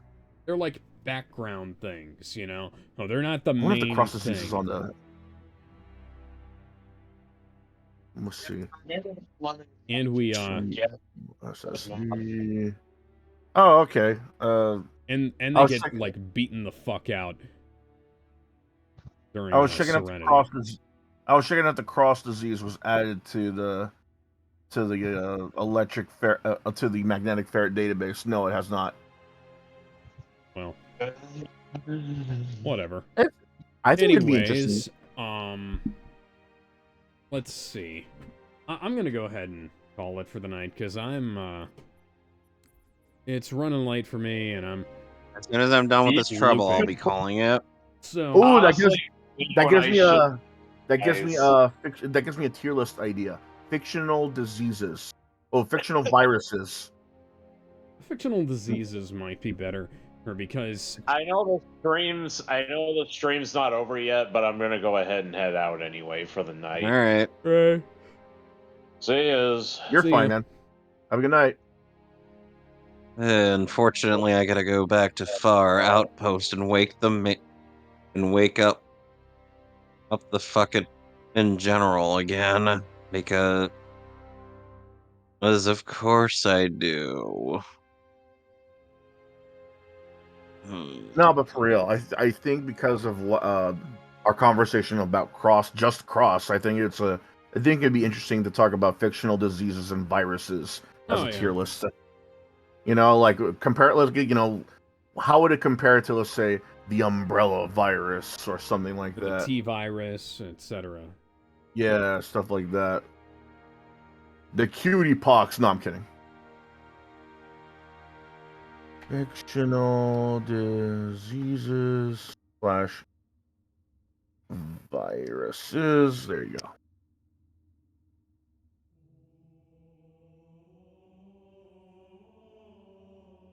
Save. There you go.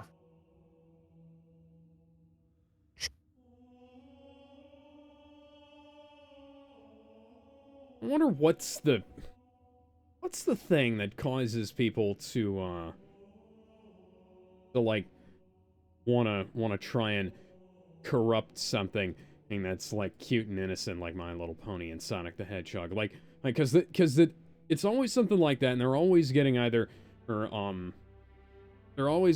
like sexualized or disfigured, turned into or disfigured, or turned into some kind of crazy ass bullshit, you know. God damn it. Okay, hold that thought. I got a phone call. All right.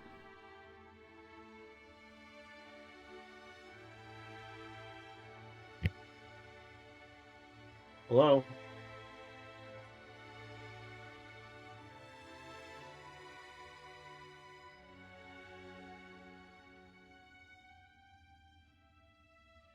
Wake up, you old fuck!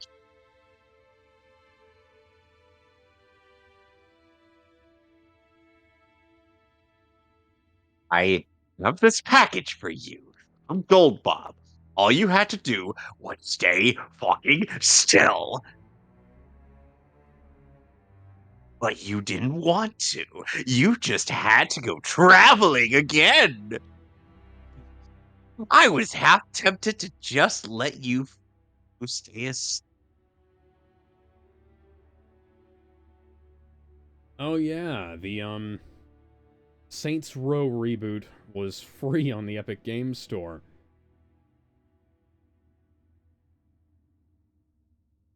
I think that's the fastest any game has gone free on any platform. Excuse me, aside from maybe the Elder Scrolls Online. Okay, now I gotta go to Gold Bob, tell him the package has been delivered, and then I can finally end things. The only reason I'm avoiding those enemies is just because they won't give me much. Sure, I'll get coins, but I need experience points, man. You know what I mean, man? Yeah. Huh. Infestation 88, featuring a Mickey Mouse lookalike. I'm back. Animatronic. You were talking about what? There's another Mickey Mouse. So, this sort of dovetails off from what I was saying earlier, or why do people feel the need to try and corrupt children's media like this. Infestation 88 features it basically looks like Five Nights at Freddy's, but with Mickey Mouse. I don't think we'll ever get an answer for that, but I can say it is fascinating the stuff they come up. It is fascinating the stuff they come up with as to why it happens and why they react in certain ways. Like, for example, there are a lot of My Little Pony fanfics where they're so innocent to the point where just saying a swear is gasp worthy. Or or like murder, is such a foreign concept that they never even made a law revolving around it. Oh, man. See, this is a much better idea here.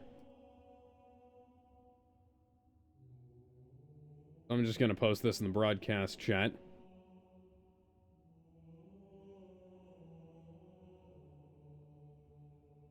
Time to write my film noir buddy cop detective adventure, Cat and Mouse, featuring Felix the Cat and Mickey Mouse. Alright, I'm gonna end things off for the night. So next time on Paper Mario the Thousand-Year Door, we're gonna do the rest of the troubles, and we're gonna do a bit of the Pit of 100 Trials. So look forward to that. Alright. In Next the time, meantime, I'll be playing more Halo and attempting to not suck as much. and next Monday, I will be doing more of the Super Mario of RPGs.